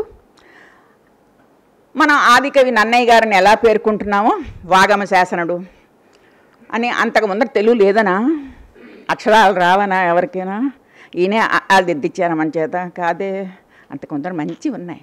కానీ చెప్పలేం, ఈ సంవత్సరంలో ఈ కవి ఉన్నాడు అని చెప్పలేని మన స్థితి వల్ల మనం నన్నయ్య గారిని అంతకు ముందర ఆయన ఒకటి కాకసర బీసటగా ఉన్న తెలుగు సాహిత్యాన్ని కొంచెం తీర్చిదిద్ది ఇలా ఉండాలి, ఇలా ఉండాలి, ఇలా ఉండాలి, ఛందస్సు ఇలా ఉండాలని ఒక తీర్చిదిద్దారు. తీర్చిదిద్దితే సరిపోదు, అది జనానికి చాలా ఆకట్టుకుంది. అందుకని ఆయన ఆదికవి కింద మనం ఆయనకి గౌరవం ఇచ్చి, కానీ అలాగే ఆదిభట్ల నారాయణదాస్ గారికి కూడా మనం హరికథా పితామహుడు అన్నాం. హరికథా పితామహుడు అన్నప్పుడు మళ్ళీ ఇదే ప్రశ్న వస్తుంది. అంటే ఇంత ముందర ఎవరు లేరా ఆయనకి ముందర? నేనే తీశాను ఓ 15 మందిని. ఆదిభట్ల నారాయణదాస్ గారికి ముందర ఒక 15 మంది హరికథ ప్రయోక్తలు ఉన్నారు, పుస్తకాలు రాశారు. కొంచెం అవకాశం ఉన్నవాళ్ళు 1880లోనో 1870లోనో ఇక్కడ మెద్రాసులోనో వాటిల్లో అచ్చు వేయించుకున్నారు. ఆ అవకాశం లేని వాళ్ళు, అంత ఉత్సాహం లేని వాళ్ళు ఏం చేశారు, ఇంట్లోనే పెట్టారు. తర్వాత వాళ్ళ పిల్లలు వేయించారు. అంత మాత్రాన ఆ సమయంలో హరికథలు రాలేదని అనలేం కదా, అచ్చు పడకపోతే రాలేదని అనలేం. అలాగ 12 మంది హరికథ ప్రయోక్తలని నేనే చూపించాను. అంటే నాది కాదు, నేను కూడా పుస్తకాలు చదివే చూపించాను. ఆ తర్వాత మన ఇది సరే. ఇప్పుడు ఆదిభట్ల నారాయణదాస్ గారు నా ఎరుక అని ఒక పుస్తకం రాశారు, ఆటోబయోగ్రఫీ రాసినప్పుడు కేవలం తన యవ్వనం 30 సంవత్సరాల దాకానే రాశారు. అందులో చాలా పాపం నిగర్వులు వీళ్ళందరూ, చాలా సింపుల్ పీపుల్ వీళ్ళందరూ, మనలాంటి వేషాలు వాళ్ళకి తెలియదు పాపం. ఏం చేశారంటే, ఏమండి మీకు ఎలా వచ్చింది ఇది అంటే, ఆయన పుట్టింది 1864లో, 1882లోనో 83లో మద్రాసు నుంచి పుప్పుస్వామి నాయుడు గారు అనే ఒక హరికథ కళాకారుడు వచ్చి మా విజయనగరంలో కానుకుర్తివారి వీధిలో ధ్రువ చరిత్ర హరికథ చెప్పినప్పుడు నేను నోరు వెళ్ళబెట్టి విన్నాను. ఆ మాట ఆయన రాయవలసిన అవసరమేనా ఉందా? నాకన్నా ముందర హరికథ ఉంది, పెద్ద పెద్ద వాళ్ళు విన్నాను. విన్నాకే నాకు ఇలా వచ్చింది తెలివితేటలని ఎవరైనా చెప్పుకుంటారా? అసలు ఇవాళ పిహెచ్డి వెనకాల ఎవరి పుస్తకాలు చూసి రాసామో ఎవరి పేర్లు ఉండవు, అంతా మనమే. అలాగ అంటే సొసైటీని ఒక రాంగ్ గైడెన్స్ ఇస్తున్నాం. కానీ పాప ఆయన రాసుకున్నారు ఇలాగ, నేను కుప్పుస్వామి నాయుడు అని చెప్పేసి అతను వచ్చి కానుకుర్తివారి వీధిలో ఉన్న మా ఇంట్లో కూర్చుని ఆయన రాత్రంతా ఈ హరికథ చెప్పాడు, ధ్రువ చరిత్ర. నాకు ఆ రోజు రాత్రి నిద్ర పట్టలేదు. 18 సంవత్సరాలు, ఆయనకి 19 సంవత్సరాలు నారాయణదాస్ గారికి. ఏదో సంగీతం, మరి విజయనగరంలో పుట్టాక సంగీతం నాట్యం తప్పదు కదా, అక్కడ కొంతసేపు అడుగులు నేర్చుకుంటున్నారు, ఇక్కడ కొంతసేపు సంగీతం నేర్చుకుంటున్నారు. ఇలా నేర్చుకుంటున్న ఆయనకి నిద్ర పట్టలేదు రాత్రి. నేను కూడా ఎలాగో అలాగే ఈ ప్రక్రియ చెయ్యాలి. నువ్వు ఏమీ చేయలేనప్పుడు దేవుడు నువ్వు ఎటువైపు వెళ్ళాలో ఆయనే పట్టుకొచ్చి చూపిస్తాడు, నువ్వు ఇందులో వెళ్ళగలవని. ఆ మునిస్వామి నాయుడుది చూసి ఆయన వెళ్ళిపోయాడు అంతే, ఒక ప్రభావం వదిలేసి వెళ్ళిపోయాడు అంతే విజయనగరం మీద. వెళ్ళిపోయాక ఈ ఆదిభట్ల నారాయణదాస్ గారు ఆ రోజంతా నిద్రపోయాను. రాత్రి మెలకువ చేసుకుని సరే నేను కూడా ఒక ధ్రువ చరిత్ర రాస్తాను, ఎందుకంటే ఆయన చెప్పింది ఇంకా చూచాయిక చెవుల్లో ఇలాగా ఉంది కదా, అది రాస్తాను. సరే రాశారు, కానీ మధ్యలో కీర్తనలు అవన్నీ ఏం చేయాలో తెలీదు. అప్పటికి ధూళిపాల కృష్ణ కవి గారని పెద్ద పండితుడు, యక్షగానాలు రాసేవారు ఆయన. ఆయన దగ్గరికి వెళ్ళి ఇదండి సమస్య అంటే, సరేలే నువ్వు ఈ యక్షగానాల్లో కొన్ని తీసుకో పద్యాలు, ఇవి నేను రాసిన దాంట్లో కొన్ని పద్యాలు తీసుకో, పోతన గారివి కొన్ని, భాగవతంలోవి కొన్ని పద్యాలు తీసుకో, అలాగూ కలిపేసేసి ఇది చెయ్యి, ఇది మొదటి ప్రయత్నం కదా అని చెప్పేసేసి ధ్రువ చరిత్ర అయితే 3వ రోజునే అక్కడ గుంచి అని ఉంది విజయనగరంలో, గుంచి అని, అక్కడ ఆయన 3వ రోజు జగన్నాథ కోవిల, ఆ 3వ రోజున ఆయన వెళ్ళిపోయి ధ్రువ చరిత్ర హరికథ చెప్పారు. అప్పటిదాకా ఆయనకి శాంతి లేదు. అప్పుడు ఆయన ఎలా చెప్పారు అన్నది కూడా ఆయన ఏం చెప్పలేదు. కానీ దీనికి హంగులు ఉండాలి అని చెప్పేసేసి తనకి తను మెల్లిమెల్లిగా తనను చేసాం. నాట్యం తప్పదు, సంగీతం తప్పదు, ఇవి కాకుండా ఆసువుగా కథంతా కంఠస్థ పెట్టాలి. మామూలు పొడి అక్షరాలతో వచనం కవిత్వం కాదు కదా. అదే మధ్య మధ్యలో ఎంతమందో మనని ఆపుతూ ఉంటారు, ఆ వైలిన్ సహకారం తీసుకోవాలి. తర్వాత రాగాలు సెలక్షన్ చేయాలి, ఆ రాగాలు మనకి లొంగాలి. ఏదో రాగం చెప్పేసి ఏదో పడేస్తే ఎలాగా, అందుకని ఆ రాగాలు మనకి లొంగాలి కూడా, ఇది ఫస్ట్ మనకి. అందుకని ఇవన్నీ దృష్టిలో పెట్టుకుని ఆయన మెల్లిగా హరికథని ఒక రకంగా తీర్చిదిద్దడం మొదలుపెట్టారు ఆయన. తర్వాత నెక్స్ట్ హరికథ అంబరీష చరిత్ర. ఆ అంబరీష్ చరిత్ర దాకా అంటే సుమారు 2 సంవత్సరాలు ఈయన చెప్పింది నువ్వు ధ్రువ చరిత్రే, ఇంకో చదివి ఏం చెప్పలే. అంటే తన్ని తాను తయారు చేసుకోవడానికి ఆయన 2 సంవత్సరాల సమయం తీసుకుని ఆయన అలాగా దాంట్లోకి దానికి ఒక రూపురేఖలు కల్పించారు. మనం హరికథలు అందరూ చెప్పారని చెప్పినా కానీ దాని రూపురేఖలు ఎలా ఉన్నాయో తెలియదు. ఇప్పుడు అప్పుడప్పుడు అంటూ ఉంటారు, అప్పుడు వాళ్ళు హరికథలు చెప్పారు, వీళ్ళు హరికథలు చెప్పారు అంటే ఆ రూపురేఖలు తెలియదు. అందరికీ కొంచెం ఆలోచన వచ్చిన కొద్దీ, ప్రాక్టీస్ అవుతున్న కొద్దీ తెలుస్తాయి కదా. ముందర ఈయన నాట్యం, సంగీతం, సాహిత్యం, పద్యాలు, ముఖ్యంగా పద్యాలు అప్పటికి బాగా ప్రాక్టీస్ అప్పటికి బాగా జనంలో ఉన్న పాటలు, రామదాస్ గారి కీర్తనలు, ఇవన్నీ తర్వాత కొన్ని తను కల్పించుకుని ఇలాగ దీన్ని హరికథని ఈయన రూపురేఖలు దిద్దేవారు. ఇది ఇప్పటికీ అందుకని హరికథ పితామహ అన్నాం. అప్పటిదాకా అలాగేదో ఉన్న రూపురేఖలు లేని హరికథని ఈయన రూపురేఖలు ఇచ్చారు. ఇలా ఉండాలి అని ఒక స్టాండర్డ్ పెట్టారు. ఇవాళ ప్రపంచంలో ఎక్కడైనా ఎవడైనా ఓ చిరతలు పెట్టుకుని హరికథ చెప్తున్నాడంటే వాడు తప్పకుండా ఆదిభట్ల నారాయణదాస్ గారి శిష్యుడే, ఇంకో గురువు పేరు చెప్పినా సరే. ఎందుకంటే దీనికి రూపురేఖలు వేసిందే అందుకని వాళ్ళు ఎక్కడున్నా కూడా అది. సరే, ఈ హరికథా గానాన్ని ఎందుకు చేస్తారు అసలు? ఎందుకు, దీనికి ఎప్పుడెప్పుడు చేస్తారు అంటే, మనం ఏదైనా మన సత్యనామృతంలాగా, పూజలాగా, పెళ్ళిళ్ళలాగా, తర్వాత ఏమోను మంచి సందర్భం వచ్చినప్పుడు ఇలాగ ఈ హరికథ కళాకారుల్ని పిలుచుకుని హరికథలు చెప్పించుకుంటాం. కానీ ఇంకొకటి కూడా ఉంది. రుక్మిణీ కళ్యాణం జరిగితే ఇంట్లో ఎవరికైనా పెళ్ళి అవ్వకపోతుంటే అబ్బాయి అయినా అమ్మాయి అయినా వాళ్ళకి రుక్మిణీ కళ్యాణం హరికథ చెప్పిస్తుంటే వాళ్ళకి అది మంచిదని చెప్పేసి ఒక నానుడి ఉంది. అంటే మన ఎమోషన్స్ కూడా వీటిని కలుపుకుని ఈ హరికథతోటి వెళ్ళాయి. తర్వాత నవగ్రహాలకి ఇలాగ అన్ని ధాన్యాలు, కందులు, మినువులు అన్నీ పోసేసేసి వాటన్నిటికీ పోసి తర్వాత నవగ్రహ పూజ చేసి కలిదోష నివారణ కోసం నలదమయంతుల కథ చెప్పిస్తారు. ఈ నలదమయంతుల కథ గురించి మనకి అంటే నాకు కొంచెం ఆశ్చర్యంగా అనిపించింది, మీకు కూడా. ఏంటంటే ఇదిట మనకు మహాభారతంలో కనిపిస్తుంది నలదమయంతుల కథ. నలుడికి శని ఆవహించాడు, ఎన్ని అవస్థలు పడ్డాడో మొత్తం మీదకి శని దిగి, అతను ఎంతో ఆచారవంతుడు, ఏదో మనలాంటి కాదు. నలుడు చాలా అతనికి మీదకి ప్రవేశించడానికి 7 సంవత్సరాలు చూసేటండి శని. మనకి 5 నిమిషాలు పడిపోదు మన మీదకి ఎక్కడానికి. అంటే అంత అనాచారంలో ఉన్నాం, వాళ్ళు అంత ఆచారంలో ఉన్నారు. 7 సంవత్సరాలు చూసి శని అతనికి ఎక్కాట. అందుకని కలిదోష నివారణ కోసం ఇదేమిటంటే, ఇది మహాభారతానికి ముందరే జయ అనే పేరులో మహాభారతం రాకముందరే చాలా ప్రచారమైన కథట ఇది నలదమయంతుల కథ. తర్వాత తీసుకొచ్చి మహాభారతంలో దీన్ని కలిపారు. ఎందుకంటే నలుడికిను ధర్మరాజుకి పోలికలు ఎక్కువ కదా, ఇద్దరు కూడా కోల్పోవడం, ఇద్దరు వెళ్ళిపోవడం.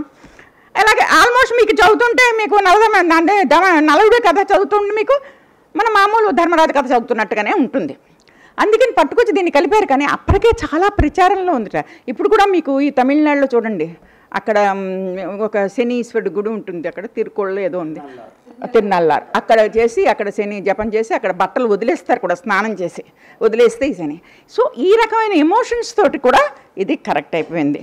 ఈ నలదమయంతుల కథని చెప్పిస్తారు హరికథ కింద. తర్వాత ఈ చిత్తూరు జిల్లాలో కరువు కాండ్రకాలు ఎక్కువ కదా, అక్కడ ఏంటంటే మహాభారత కథలు, ముఖ్యంగా విరాట పర్వం చెప్పిస్తారు. కుంభవృష్టి పడుతుందని ప్రతి సంవత్సరం విరాట పర్వం చెప్పించుకుని వాళ్ళు చేయడం, ఏ ఊరికైతే వాళ్ళు. సో ఇది అలవాటైపోయింది మనకి బ్రహ్మోత్సవాలు వచ్చినట్లుగా మనకి అలా అలవాటైపోయాయి. తర్వాత రుక్మిణీ కళ్యాణం మీకు చెప్పాను కదా, ఇలా స్త్రీ పురుషులకి ఇలాగ వివాహాలు జరుగుతాయన్న ఈ ఉద్దేశంతో ఈ హరికథలు చెప్పిస్తారు. ముఖ్యంగా నేను ఇప్పుడు ఇక్కడ హరికథలు మరి సరే మనం చెప్తున్నాం, సరే వీటికి ఎవరు అసలు ప్రాక్టీస్ చేస్తున్నారు, ఎవరు చెప్తున్నారు, ఎవరు చేస్తున్నారు, ఎలాంటి గైడెన్స్ ఉంది అసలు హరికథలకి అని చెప్తే, తూర్పుగోదావరి జిల్లాలో కపిలేశ్వరపురం అని ఒక ఊరుంది, చిన్న గ్రామం. ఆ కపిలేశ్వరపురంలో జమీందారు ఎస్పీబీకే సత్యనారాయణ గారు ఎంపీగా చేశారు కూడా, మీ అందరికీ తెలిసిన ఆయన. వాళ్ళకి సంతానం లేదు. ఆయన ఒకరోజు ఆయన భార్యతో అన్నట్ట, నాకెందుకో అనిపిస్తుంది, బాగా ఆస్తులు అవి ఉంటాయి కదా జమీందారులు అంటే, నేను మగపిల్లలకి వేద పాఠశాల పెడుతున్నాను, తంగిరాల బాలగంగాధర శాస్త్రి గారు అథర్వ వేదం ఆయన నేర్చుకుని చెప్పారట. అంతవరకు అథర్వ వేదం తెలిసిన వాళ్ళు ఎవరు లేరట ఆంధ్రదేశంలో. అంటే నేర్చుకున్న వాళ్ళు చనిపోయి ఉండొచ్చు. అదే అంది ఆయన. నేను చెప్పిస్తున్నాను, వేదం పాఠశాల పెడుతున్నాను, పలానా ఆయన్ని తీసుకొస్తున్నాను అని చెప్తే సరే ఊరుకుందిట. ఆవిడ సాయంకాలం వచ్చి అడిగిందిట, మగపిల్లలకి మీరు వేద పాఠశాల పెట్టారు కదా, మరి ఆడపిల్లలకి ఏం పెడతారని. ఎంత సహృదయం ఆవిడకి. ఆడపిల్లలకి ఏం పెడతారండి మీరు అన్నాడు. నేను హరికథా పాఠశాల పెడతాను. సో 5 సంవత్సరాల కోర్సు తయారు చేశారు. 5 సంవత్సరాల కోర్సులో ఫస్ట్ ఇయర్ ఇది, సెకండ్ ఇది, 3. కేవలం వాళ్ళకి ఏం చెప్పించాలి? సంస్కృతం చెప్పించాలి, తెలుగు చెప్పించాలి, సంగీతం చెప్పించాలి, సాహిత్యం చెప్పించాలి, పాట చెప్పించాలి, కథ కంఠస్థ పెట్టించాలి. వాళ్ళకి ఎలాగ ఈ హరికథలో ముందుకి వెనక్కి అడుగులు వేసుకుంటూ ఎలా వెళ్ళాలో దీనికోసం పెద్ద వ్యవస్థను తయారు చేశారు కపిలేశ్వరపురంలో. ఆయన వాళ్ళని గురువుల్ని కూడా తీసుకొచ్చి ఇక్కడే పెట్టడం. పైగా అసలు ఎంత పకడ్బందీయో తెలీదు. ఆ పిల్లల్ని చిత్తూరు నుంచి ఎక్కువ మంది పిల్లలు వచ్చారు మా రోజు నేను వెళ్ళినప్పుడు. ఆడపిల్లలు ఏంటిది ఇంత చక్కగా ఉంది, ఆడపిల్లలను తల్లిదండ్రులు ఎలా వదిలేశారా నిజంగా అనిపిస్తుంది. అంటే ఏంటి, చిత్తూరులో ఈ కథలు చెప్పవలసిన అవసరం ఉంది. అందుకని తల్లిదండ్రులు వాళ్ళ పిల్లల్ని ఆడపిల్లల్ని ఇక్కడ పంపించారు. అక్కడ వాళ్ళని మళ్ళీ తల్లిదండ్రులు తీసుకొచ్చి ఇక్కడ దింపితే మళ్ళీ ఒక గార్డియన్ ఇచ్చి పలానా స్టేషన్కి పలానా రోజు వస్తున్నాం మీ అమ్మాయిని దింపుతామని అంత పకడ్బందీగా ఎస్బీబీకే సత్యనారాయణ గారు ప్లాన్ చేశారు. 5 సంవత్సరాల కోర్సు. ఇవాళ ఎక్కడైనా సరే హరికథ చెప్తున్నారు. ఇవాళ పద్మశ్రీ వచ్చింది ఉమామహేశ్వరి గారికి సంస్కృతంలో హరికథ. ఆవిడ కపిలేశ్వరపురం స్కూల్ ప్రోడక్ట్. జయంతి సావిత్రి అక్కడ అన్నీ, విజయకుమారి, విజయలక్ష్మి, ఎవరి పేరు చెప్పండి అందరూ కూడా. సప్పా భారతి నిన్న మన సీఎం దగ్గర నుంచి అవార్డు తీసుకుంది. ఇలా చాలామంది. ఆవిడ ఉమామహేశ్వరి ఆదిశంకరాచార్య అవన్నీ సంస్కృతంలో హరికథలు చెప్పింది. ఎక్కడ చెప్పింది? హార్వర్డ్ యూనివర్సిటీలో చెప్పింది. కొట్టండి చప్పట్లో. మన అమ్మాయి తెలుగు అమ్మాయి కపిలేశ్వరపురంలో నేర్చుకుని చేసుకుని మన జెండా అక్కడ ఎగరేసింది హార్వర్డ్ యూనివర్సిటీలో సంస్కృతంలో. తర్వాత ఇక్కడ ఆవిడ రెగ్యులర్గా కాళిదాసు అవన్నింటికి ఉజ్జయిని వాటన్నిటికీ వెళ్ళి ఆవిడ హరికథలు చెప్తూనే ఉండేది.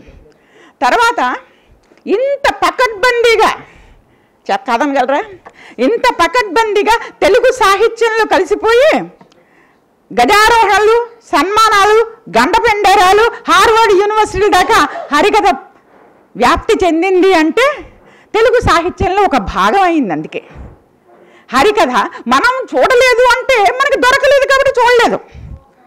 మనకు దొరికితే మనం చూద్దాం కదా. అందుకని మామూలుగా ఒక తెలుగు సాహిత్యంలో దీనికి ఉన్న స్థానం, హరికథకు ఉన్న స్థానం, హార్వర్డ్ యూనివర్సిటీ దాకా వెళ్ళింది ఆ అమ్మాయి పద్మశ్రీ పుచ్చుకుని. సరే, ఇంకా మామూలుగా ఎవరైనా వచ్చినప్పుడు ప్రైవేట్గా ప్రెసిడెంట్ భవనాల్లోనూ చీఫ్ మినిస్టర్ భవనాల్లోనూ పిలిచి ఆహ్వానించి వాళ్ళ చేత కథలు చెప్పించడం అనేది సామాన్యమైన విషయం. సో ఈ సంవత్సరం లాస్ట్ ఇయర్ ఉమామహేశ్వరి గారికి, అంతకు ముందర కోట సచ్చిదానంద శాస్త్రి గారికి పద్మశ్రీలు వరుసగా వచ్చాయి. ఆయనకి 90 సంవత్సరాల్లో వచ్చింది, 90వ ఏట వచ్చింది. ఈవిడికి కొంచెం ఇంకా చిన్నగానే ఉన్నారు, ఈవిడికి వచ్చింది. సో ఏదైనా హరికథ అనేది ఒక ఉత్తమమైన ప్రక్రియ, అందరూ నేర్చుకోవాల్సిన ప్రక్రియ. మామూలుగా మన పిహెచ్డీలు ఎలా ఉంటాయి?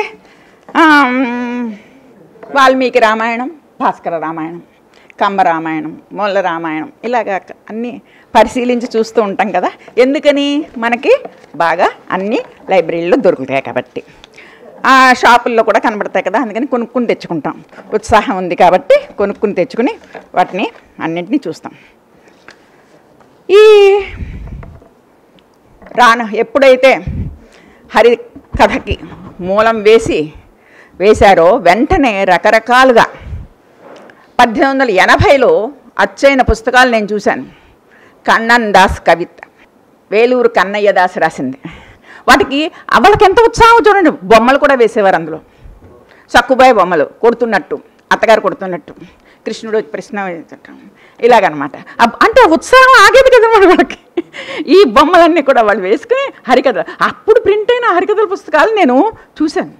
1880 నుంచి సుమారుగా ఒక 7 హరికథలు, అంటే 1900 సంవత్సరానికి ముందర ఉన్న హరికథలు నేను క్షుణ్ణంగా పరిశీలించాను. ఆశ్చర్యకరమైన విషయం ఏంటంటే అవి ఏమీ నలిగిపోయి లేవు, శుభ్రంగా ఉన్నాయి.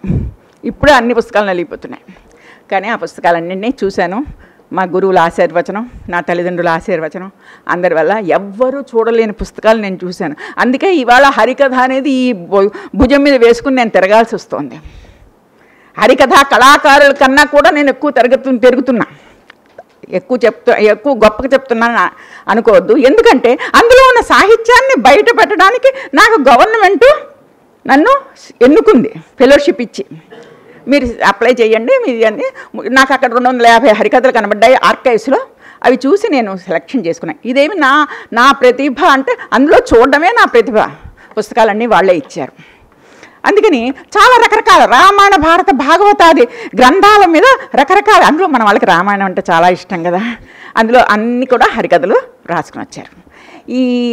ఇది ఒక పక్క నుంచి ఇలా వెళ్ళిపోతూనే ఉంది. హరికథ మన ఆదిభట్ల నారాయణదాస్ గారు విజయనగరంలో ఉన్నారు. అనకాపల్లిలో ఒక మహానుభావుడు ఉన్నాడు, బాలాజీదాస్ ఆయన పేరు. బాలాజీదాస్ ఈయన కన్నా కొంచెం పెద్ద ఆయనే అయి ఉంటాడు. కానీ ఆయన 1884లో మన ఆదిభట్ల నారాయణదాస్ గారు రంగప్రవేశానికి చెయ్యక ముందర 2 సంవత్సరాల ముందరే ఆయన పుస్తకాలు ప్రింట్ అయ్యాయి, హరికథలు ప్రింట్ అయ్యాయి. వీళ్ళందరూ కూడా రాసేసేసిన వాళ్ళు కాదు, చెప్పిన వాళ్ళు కూడా.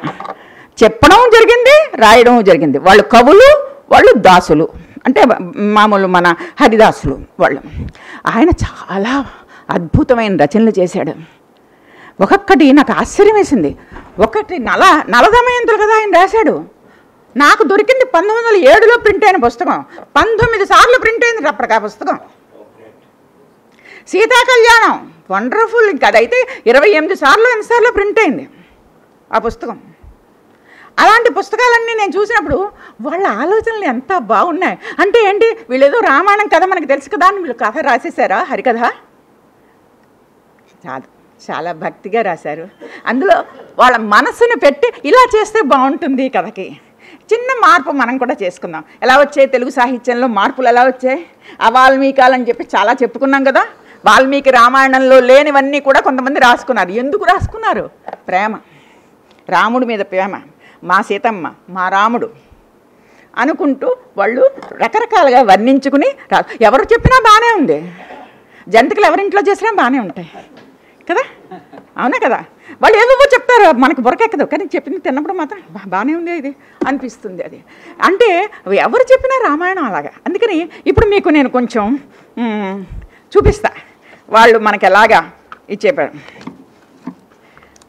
అంటే వాళ్ళు ఏ విషయంలోనూ మేము వెనక పట్టలేదు అని చెప్పేసి కొందరు దశరథ మహారాజు దగ్గరికి వచ్చి అడిగారట, ఏమండి మాకు ఇలాగ అడవుల్లో అందరూ మా మీద పడిపోతున్నాయి, జంతువులన్నీ వచ్చి పడిపోతున్నాయి, మమ్మల్ని ఎవరో ఒకరు రక్షించాలి, మా మహారాజు కదా, మరి అతనే కదా బాధ్యుడు.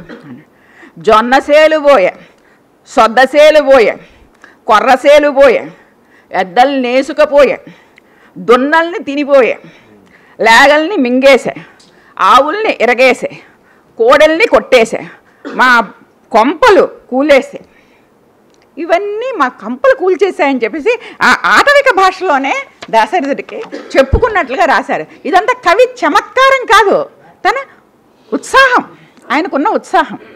అది ఎవరు చూస్తారు, ఎవరు చదువుతారు? ఇవన్నీ ఎవరు పెట్టుకోరు. వాల్మీకి రామాయణం ఎవరైనా చదువుతారా భవిష్యత్తులో అనుకున్నాడు ఆయన. ఆయనకి తెలుసు, ఆయన యోగి, ఆయన ఋషి పుంగవుడు. తన తరతరాల తన తపస్సంతటిని ధారపోసి రామాయణం రాసి పెట్టాడు అక్కడ. ఇవాళ వదలమంటే నువ్వెలా వదులుతావు, నేను ఎలా వదులుతాను? మూల శ్లోకాలన్నీ కూడా సంస్కృతంలో ఉన్న, రామాయణంలో ఉన్న మూల శ్లోకాలన్నీ చూపిస్తూ కూడా ఈయన బాలాజీదాస్ గారు బాగానే చేసుకుని వచ్చారు వర్క్. పుత్రకామేష్టి అయిపోయింది దశరథుడికి. పాయసం ఇచ్చాట. ఆ పాయసం అక్కడ తెచ్చి 4 పాత్రలు అక్కడ పెడదామని చెప్పేసి పోయి భార్యల్ని పిలిస్తే ఈ లోపల ఒక కాకి వచ్చి అక్కడ అందులో ముట్టుకుని చూసిందిట. మరి ఎందుకు ఆ కాకి అంటే ఆయనకి అంత ప్రేమ ఎందుకో నాకు అర్థం అవ్వలేదు. అంటే ఏదో వాళ్ళ ఆలోచన ఏమిటో. సరే, రాముడు చిన్నవాడు. నేనేం చెప్తున్నానో ఇప్పుడు మీకు తెలుస్తాను కదా. వాళ్ళు చూపిన మార్పులు, వాల్మీకి రామాయణం కాకుండా అవాల్మీకాలని మనం అంటున్నాం చూసారా. ఈ హరిదాసులు హరికథలలో వాళ్ళు ఏం చూపించారు? నాకు కోతి కావాలి, నాకు కోతి కావాలని రాముడు ఏడుస్తున్నట్టు, నాకు ఆడుకోవడానికి కోతి కావాలి, నాకు కోతి ఇదేంటారు బాబు వీడు ఇలా ఏడుస్తున్నానంటే, హనుమాను రా ఇలాగా వీడితో ఆడుకోకసేపు అన్నట్టు. ఆ హనుమంతుడు అక్కడే కూర్చొని ఉన్నట్టు వాడితో ఆడుతూనే ఉన్నాడు. కానీ అక్కడ ఏ రూపం? కోతి రూపంలోనే. అంటే ఏంటి, హనుమంతుడు చిన్నప్పటి నుంచి రాముడి పక్కనే ఉన్నాడని ఒక ఆలోచనని మన పిల్లలకి చెప్పుకునే విధంగా నేర్పాడు అక్కడ హరిదాస్. మరి ఇవన్నీ రేపు ఆయన దీని ముందర ప్రజల ముందర చెప్పాలంటే రకరకాలు ఉండాలి కదా. మరి తర్వాత శ్రీరాముడు ఎలాగోలాగా చంపేసేసిరా అని విభీషణుడిని పంపించాట రావణాసురుడు. చిన్నప్పుడే వాడిని ఎలాగోలా చంపే వాడు నా చావుకు కారణం అవుతాట అని చెప్పేసి పంపిస్తే, సరే విభీషణుడు అన్నగారు చెప్పిన మాట విని వచ్చాడు. వచ్చి ఒక కాకి రూపంలో వచ్చాడు. కాకి రూపంలో వచ్చి అన్నం పెడుతోంది. కౌశల్య సుమిత్రలు పిల్లలకి అన్నం పెడుతున్నారు అక్కడ. ఆ పడిపోయిన అన్నం మెతుకులన్నీ కూడా ఇలా తింటున్నది కాకి. కాకి తింటూ తింటూ తింటూ తిరిగి ఆ ఉచ్ఛిష్టాన్నం అంతా తినేసిందిట. కానీ అక్కడ ఏమైంది, ఎవరున్నారు పక్కన? కోతి. హనుమంతుడు ఉన్నాడు. విభీషణుడు వెళ్ళిపోయాడు. వెళ్ళిపోయి అన్నగారితో చెప్పాడు, ఈ దేవతలు ఈ శ్రీరామచంద్రుడు తిన్న ఉచ్ఛిష్టం కింద పడితే ఒక మెతుకోతుకుని పిల్లలు కొంచెం పడేస్తారు కదా, వాళ్ళు పడినప్పుడు అది తిన్నాడు. ఎవరు? ఈ విభీషణుడు కాకి రూపంలో. ఇంటికి వెళ్ళి చెప్పాడు. జ్ఞానం ఉంది అతనికి, జ్ఞానం వచ్చింది దానివల్ల. అన్నా ఈ విషయం వదిలేసే, నువ్వు ఈ సీతను పట్టుకెళ్ళకు, ఇంక ఇవన్నీ చెయ్యకు, నువ్వు అతనితో ఉండు అతను అని చెప్పేసి సుజ్ఞాని అయ్యాడు అని చెప్పేసేసి, అతనితో వైరం పనికిరాదు, నీకు వైరం పనికిరాదు అని చెప్పేసేసి చెప్పాడు. ఎంత మంచి కల్పన కదా, బాగుంది కదా. తర్వాత దశరథుడు పుత్రులను తీసుకుని విశ్వామిత్రుడు వెళ్ళాడు. తండ్రి ప్రాణం కొట్టుకుంటోంది. వద్దంటే వెళ్ళండి కదా, విశ్వామిత్రుడు పట్టుకెళ్ళిపోయాడు పిల్లల్ని. సరే పైకి ఏమనుకున్నా లోపలికి తిట్టుకుంటూనే ఉంటాడు. అందుకని చెప్పేసి ఇంకా ఒప్పుకోలేక అప్పుడు మరి నడిచి వెళ్దాం అన్నీ టైం పడుతుంది కదా. మధ్యలో ఒక ఉత్తరం రాసి పంపించాట. చాలా కాలమైంది, నాకు పిల్లల్ని చూడాలంది విశ్వామిత్ర మహర్షి, ఒక్కసారి ఇంటికి పంపించరా, హాస్టల్ కదా అని అడిగట. అంటే ఏం లేదు, మన తల్లిదండ్రుల కింద మన ఆలోచనలన్నీ పాత్రలకు అన్వయించడమే. ఇక్కడ హరిదాసులు కానీ వెనకపడలేదు. నేను చెప్పదలుచుకున్న విషయం అది. అప్పుడు మను లక్ష్మణుడు అన్నట్ట, దుఃఖించకండి తండ్రి, మమ్మల్ని ఘనుల్ని చేయడానికే కదా ఆయన తీసుకెళ్ళింది.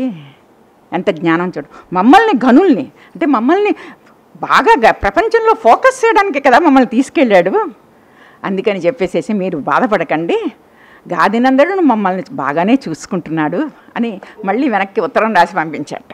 ఎంత మంచి కల్పన చూడండి. సరే, కలహ భోజనుడైన ఈ నారదుడు కూడా ఈ రావణాసుడి దగ్గరికి వెళ్ళి, మరి నారదుడు అంతే కదా, నువ్వు కూడా వెళ్ళు, నువ్వు కూడా వెళ్ళు, నువ్వు కూడా వెళ్ళు, అక్కడ రాముడు వచ్చేస్తే నువ్వు కూడా వెళ్ళు, నువ్వు కూడా వెళ్ళని ప్రోద్బలం చేశాట. అది ఒక చిన్న ఇది. సరే, ఈ పెళ్లి చేసుకుని వచ్చారు వీళ్ళు, రామలక్ష్మణులు పెళ్లి చేసుకుని వచ్చాక అప్పుడు కౌశల్య తమ్ముడు పుత్రికలు 7 ఉన్నట్ట. అప్పుడు ఆ 7 పుత్రికల్ని ఆయన తండ్రి తీసుకొచ్చి కౌశల్య తమ్ముడు అన్నట్ట, మా పిల్లల్ని కూడా పెళ్లి చేసుకోండి అన్నట్ట. అనేసరికి అప్పుడు అన్నట్ట, నేను ఏకపత్ని వ్రతుణ్ణి, మేము చేసుకోవడానికి అవ్వదు, తర్వాత జన్మలో వీళ్ళు సప్తకన్యలుగా పుడతారు, ఆ సమయంలో వీళ్ళు నాతోటి వివాహాలు చేసుకోవచ్చు, సరే వాళ్ళ ముద్దు ముచ్చట్లన్నీ అప్పుడు తీరుతాయిలే అని చెప్పేసేసి చెప్పాట. ఇది కూడా బాగుంది.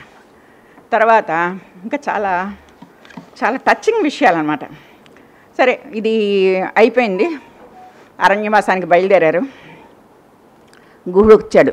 గుహుడి దగ్గరికి వెళ్ళాడు. వెళ్ళి రాముల వారికి ఎదురొచ్చాడు. వచ్చి ఆ పడవలోకి ఎక్కించాడు.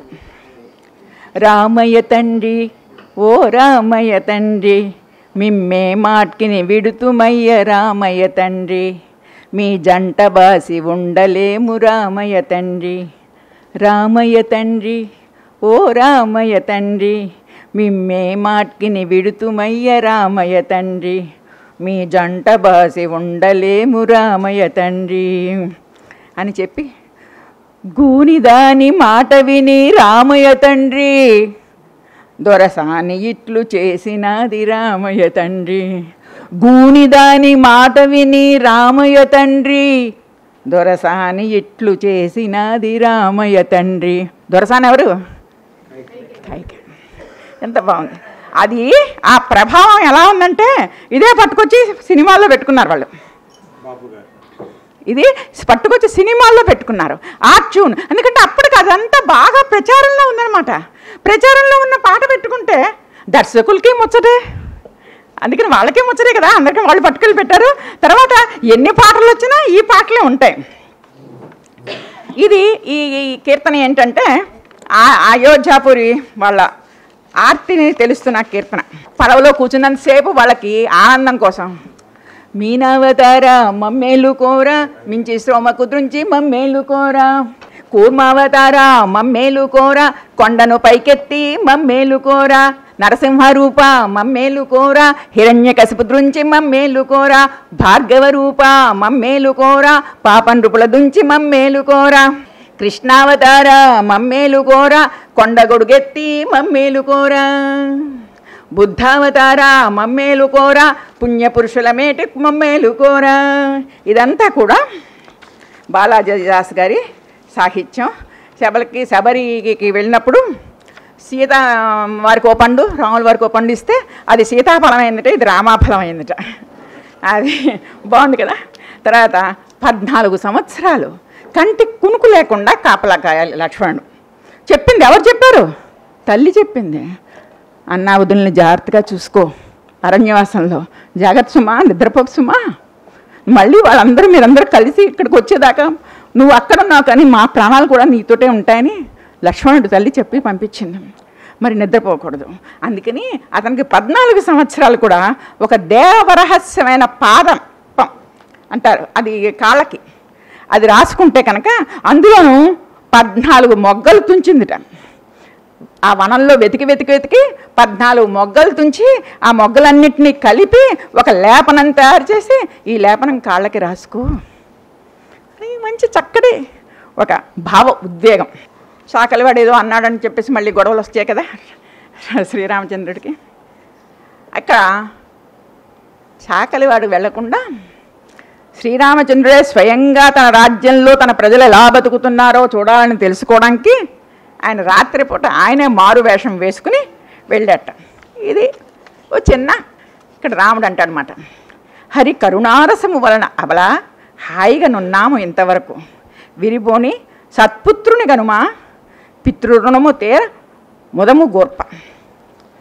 ఆవిడ్ని ఆశీర్వదించి అడవుల్లోకి పంపించేస్తున్నాడు. దుఃఖం వస్తుంది కానీ బయటికి కనపడలా. తను రాజు ధీరోధార్తుడు అందుకని చెప్పేసి, కానీ ఆవిడకి తెలియదు కదా తను అలా వెళ్ళిపోతుందని. అప్పుడు లక్ష్మణుడు అడవిలో విడిచిపెట్టడానికి వెళ్ళాట. లక్ష్మణుడు మొహం చూసింది సీతమ్మ. 14 ఏళ్ళు తన వెనకాల తిరిగినవాడు. అతను ఏ టైంలో ఏ సమయంలో ఎలాంటి వాటిల్లో అతని మొహం ఎలా ఉంటుందో తెలీదా సీతమ్మకి? తెలుసు కదా. అతను అంటుంది, నగలను వెలగల బట్టల గైకుని నారచేలములు నిచ్చి పగ వహించి కైకమ్మ మువ్వురన్ వనసీమలను బుచ్చినప్పుడైనా అధిక సంతోషమున్న అలరితివి.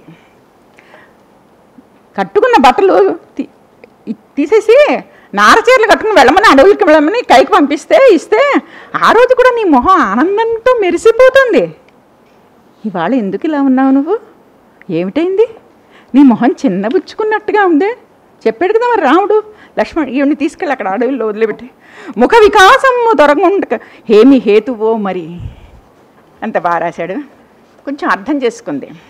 ఒక చోట ఎక్కడో ఎవరు రాస్తారు, ఆడు పడుకుని నిద్రపోతుంటే అలిసిపోయి పడుకుని నిద్రపోతుంటే పైనేమో చిన్న ఉత్తరం రాసేసేసి చెట్టు దగ్గర కట్టేసేసి వెళ్ళిపోయాడని ఇంకొక కవి ఎవరో రాశారు. ఎవరు రాసినా ఆనందమే. తర్వాత వచ్చింది ఆవిడకి ఏమిటో అర్థం అవుతుంది, కొంచెం దుఃఖ వాతావరణంలో కనపడుతుంది అంతానే. సరే విషయం మెల్లిగా చెప్పాడు లక్ష్మణుడు. ఎన్నియో చెప్పి తిని మా అన్నకు మొక్కి తిని సన్ను తాంగి ఏమి సేతు అన్నయో నిష్ఫలమయ్యను.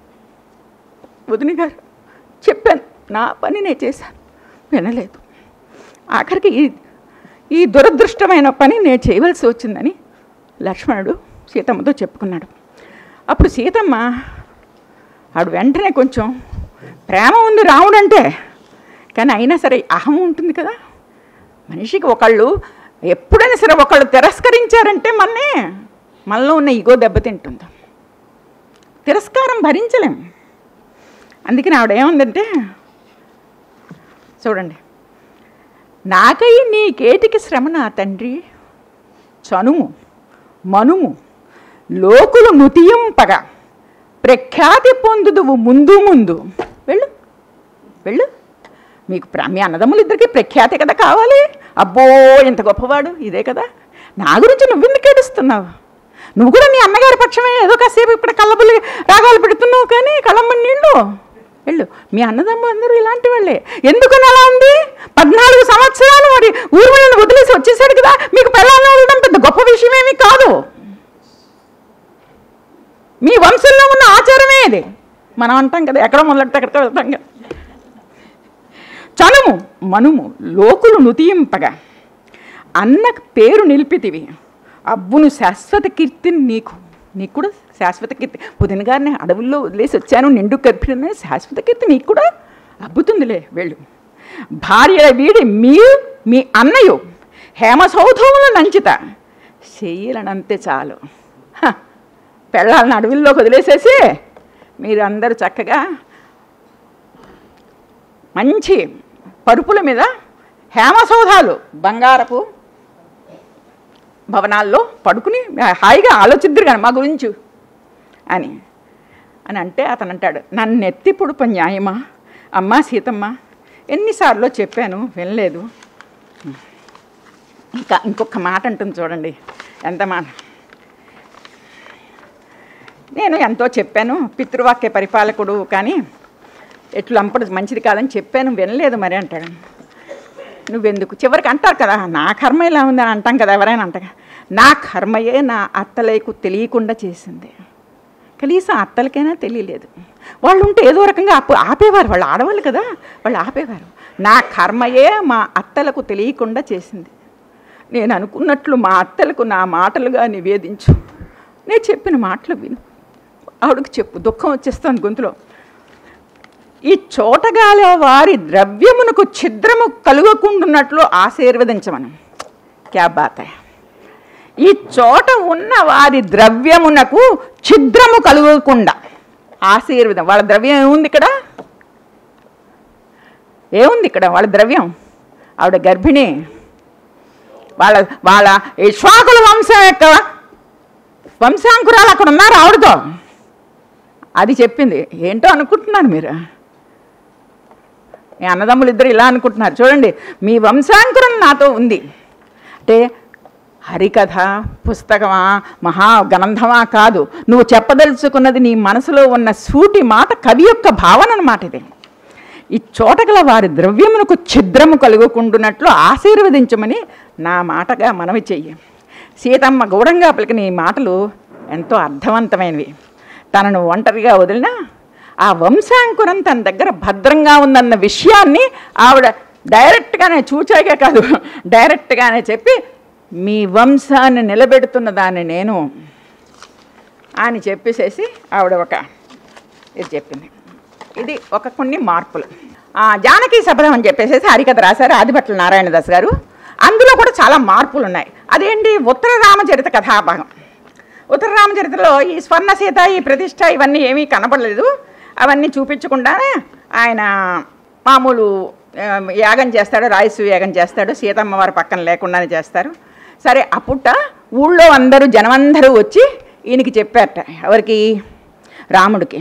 ఆ సీతమ్మ వారు వెళ్ళిపోయింది. ఆ వెళ్ళిపోయినప్పటి నుంచి అసలు ఊళ్ళో వర్షం పట్టలేదు, కరువు కాటకాలతో చచ్చిపోతున్నాం మేమందరం, ఎలాగో అలాగ నువ్వు వెళ్ళి ఆ సీతమ్మని తీసుకురా అని చెప్పేసి శ్రీరాముడికి చెప్పారట. తెలిసింది వీళ్ళకి చూచాయిగా, ఎందుకంటే లవకుశులు వచ్చి గానం చేస్తున్నారు కదా, ఆయనకి తెలిసింది లవకుశులు తనకని. అందుకని చెప్పేసి వాళ్ళు వచ్చి ఒక విన్నప పత్రం ఇచ్చారు. అప్పుడు ఆవిడ ఇదంతా అయిపోయిన తర్వాత, యజ్ఞం అయిపోయిన తర్వాత మనకు మామూలుగా ఏం చేస్తుంది? సీతాదేవి ఏమని నిలబడి, నాకు భూమాత, నాకు జాగా ఇవ్వు, నేను నీ ఒళ్ళోకి వచ్చేస్తాను, నేను భరించలేను, బహుతోగయా బహుతోగయా, వీళ్ళతోటి చాలా అయిపోయింది, చాలు, ఇంకా నాకు ఇంక చాలు బాబు, మళ్ళీ నీ తల్లి ఒళ్ళలోకి వచ్చేస్తాను నాకు అని చెప్పేసి నిలబడుతుంది ఆవిడ. కానీ ఇక్కడ కథ మార్చాడు ఎవరు? నారాయణదాస్ గారు. ఎందుకు మార్చాల్సి వచ్చింది అంటే వీళ్ళిద్దరిని అలా విడిగా ఉంచడం ఆయనకి ఇష్టం లేదు. ఇద్దరిని కలపడం కోసం మానుగా నీ వనలము జొచ్చి నీదు మంచి మాకు నాడు కనిపించినట్టు వాన కురిపించి నీ సతీత్వమే ప్రజలకు ఇప్పుడు స్పష్టం చేయని అంటాడు రాముడు. మంచిగా బాగా వర్షం పడేటట్లు చూడు అని సీతాదేవి చెప్తాడు. బాగా వర్షం పడేటట్లు చూడు, అప్పుడు నీ సతీత్వం నిలబడుతుంది.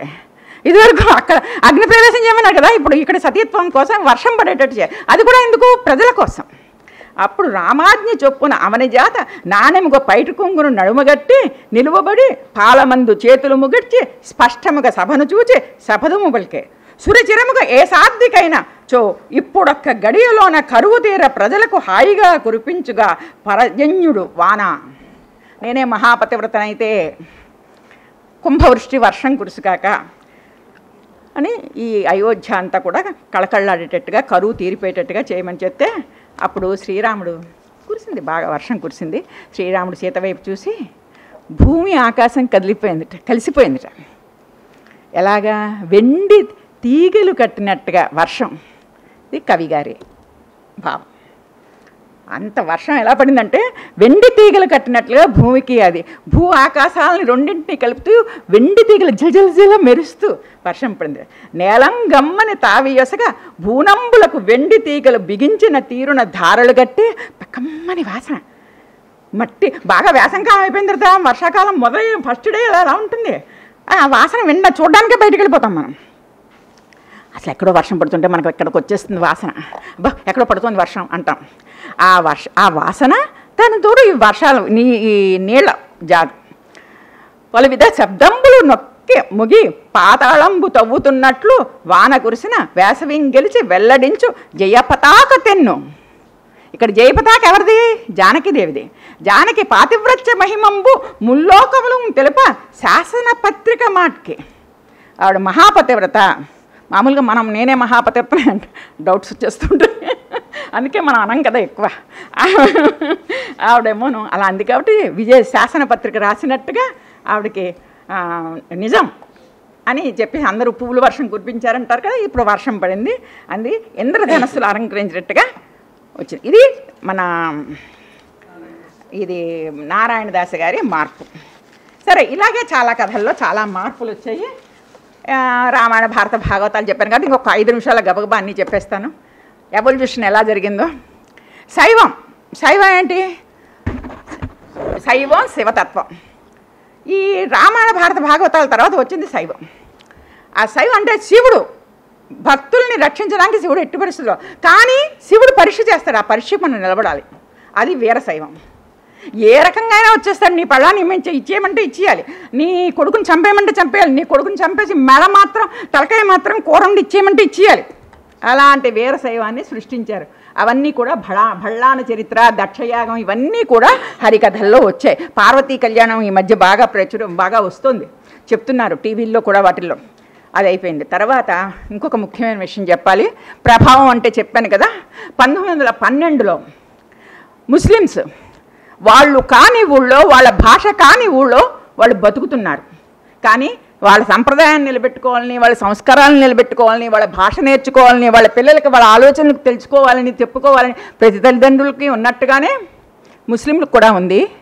ఈ హిందువులు చెప్పుకుంటున్న ఈ హరికథలు ఇవన్నీ చూసి వాళ్ళు కూడా మేము కూడా మా ముస్లిం మత కథలు రాసుకుంటామండి అని అడిగితే అప్పుడు మన వాళ్ళే, మన బ్రాహ్మలే వాళ్ళకి ప్రోత్సాహం ఇచ్చి, మంచి పండితులు కదా, గుంటూరంతా పండితులే కదా, ఆ పండితులు వాళ్ళందరూ కూడా లేదు ఇలా రండి, మీ కథ కూడా మీరు రాసుకోవచ్చు, మీరు ఇలా బతకక్కర్లేదు, పుట్టినరోజు పార్టీలు కానీ చిన్న చిన్న ఫంక్షన్స్లో మీరు కూడా మీ కథలు రాసుకోవచ్చు అని చెప్పి వాళ్ళ చేత కథలు రాయించి ఆ కథలు కూడా చాలా పకడ్బందీగా, మన పులి లేకపోతే ఆవు నేను మా దూడకి పాలిచ్చి వస్తాను అంటే అలాగనమాట. అక్కడ దూడకు పాలిస్తే ఎవరైనా ఉంటుందంటే ఏ దూడ ఆవేనా వస్తుంది అంటే మనం అంటాం కదా, అలాంటి కథ అనమాట. అలాగే కథ చాలా పకడ్బందీగా ఆ కథ రాశారు. బిష్ణుడి మోషే కవి అని ఆయన 2-3 కర్బలా వీరగాథ ఇవన్నీ కూడా 2-3 కథలు రాశాడు. వాళ్ళు హరికథనే అన్నారు, హరి అంటే హరికథ అన్నారు. కానీ 1920లో మరి ముందరికి వెళ్తూ ఉంటాం కదా, అక్కడ ఆగిపోదు. Stagnated water nobody drinks. నదీ ప్రవాహంలో నీళ్లు తాగుతాం. అందుకే అంటారు కదా, మనం ఒకసారి స్నానం చేసిన నెలలో మళ్ళీ స్నానం చేయలేం, ఎందుకంటే ఆ ప్రవాహం ముందరికి వెళ్ళిపోతూ ఉంటుంది. దాంతో నువ్వు పరిగెట్టినా ఆ నీళ్ళు అక్కడ ఉండవు.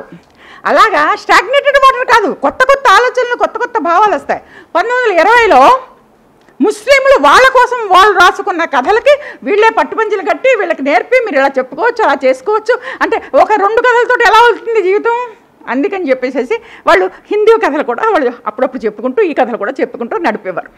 అది అయిపోయింది. తర్వాత 1920లో క్రైస్తవ వాళ్ళు వచ్చారు. మేము రాసుకుంటాం హరికథలు అన్నారు. సరే రాయండి, మాకు ఈ హరికథ పేరు వద్దన్నారు. సరే వద్దు, ఏం పెట్టుకుంటావు? సత్కథాగానం అని పెట్టుకుంటాం. సరే పెట్టుకోండి, సత్కథాగానం పెట్టుకున్నారు. వాళ్ళు కూడా 3 హరికథలు రాశారు. ప్రింట్ అయినవి నేను చెప్తున్నా, మీరు మిగిలిన ఎన్ని రాసుకున్నారో తెలీదు. ఇవి మహా ఎక్కువ పరిశోధన చేసిన దోణప్ప గారు ఆయన పుస్తకంలో రాశారు, ఈ కథలు వచ్చినట్లు నాకు తెలిసాయి కానీ నేను చూడలేదు అన్నారు. కానీ నేను చూసా. ఎందుకంటే ఆ పుస్తకాలన్నీ చాలా కొన్నిసార్లు భద్రంగా ఆర్కైవ్స్లో ఉంటాయి. మెడ్రాస్లో ఉన్న పుస్తకాలు అవి ఒక 20 సంవత్సరాల క్రితం మాత్రమే హైదరాబాద్ వచ్చి తార్నాక లైబ్రరీలోకి వచ్చాయి. పాపం ఆయన చాలా 74లో ఆయన పుస్తకం ప్రింట్ అయింది, తుమ్మాటి దోణప్ప గారి పుస్తకం. ఆ పుస్తకంలో ఆయన రాసుకున్నారు, వచ్చినట్లు నాకు తెలిసే కానీ 400 కాపీలు వాళ్ళు పంచిపెట్టారు కానీ ఒక కాపీ కూడా నేను చూడలేకపోయాను అని చెప్పేసి రాసుకున్నారు. సో అలాగా ఈ క్రైస్తవులు కూడా వాళ్ళ మనం అమెరికా వెళ్ళిపోయి భావనారాయణ స్వామి దేవాలయం కట్టాం, సీతా కళ్యాణం చేసాం, అవి ఎంత మనకి ఆత్మతృప్తిని ఇస్తాయో. అలాగే ఈ ముఖ్యంగా ముస్లింల హరికథలు వాళ్ళకి చాలా ఆనందాన్ని కలిగించేందులో ఎలాంటి సందేహం కూడా లేదు. సో ఈ రకంగా తర్వాత ఇంకో ముఖ్య విషయం, దాంట్లో ఇతివృత్తం ఏముండేదండి? ముస్లిమ్స్ ఇతివృత్తం కూడా ఇలాగే ఆ దిగంబర్ అనే వాడు ఉంటాడు. అంటే ఒక అతను మన సన్యాసి లాంటి వాడు కానీ లేకపోతే మన ప్రీస్ట్ లాంటి వాడు కానీ పూజారి లాంటి వాడు దిగంబరుడు. ఆ దిగంబరుణ్ణి అక్కడ పెట్టేసేసి లేడీ వెళ్ళి నేను పిల్లలకు పాలిచ్చేసి వస్తానంటుంది. అప్పుడు ఊళ్ళో వాళ్ళని అంటారు, అయిపోయింది ఈ దిగంబరుడి పని, వాళ్ళెక్కడొస్తుంది, ఆ లేడీ ఎక్కడొస్తుంది, అయ్యిందిలే అని చెప్పేసి అనుకుంటూ ఉంటే అది పిల్లలకి పాలు ఇచ్చేసేసి ఆ పిల్లల్ని కూడా తీసుకుని వస్తుంది. పిల్లలు అంటారు, అమ్మా నువ్వు దిగంబరుడు నీ వదిలేసి వచ్చావా, దిగంబరుడిని అక్కడ పెట్టావా నువ్వు, దిగంబరుడు ఎంతటి పెద్దవాడు, ఎంత మహానుభావుడు, అతన్ని మా బదులు మమ్మల్ని మాకు పాలు ఇవ్వడం కోసం నువ్వు అతనికి అడ్డంగా పెట్టేసి వచ్చేసావా అంటే తాకట్టు పడతాను చూస్తావు అలాగా అని చెప్పేసి అంటారు. కదంతా చివరి సుఖంగా. Thank you for asking me. ఈ తర్వాత 1922లో వచ్చాయి దేశభక్తుల కథలు. అప్పటికి స్వతంత్రం వచ్చిందా?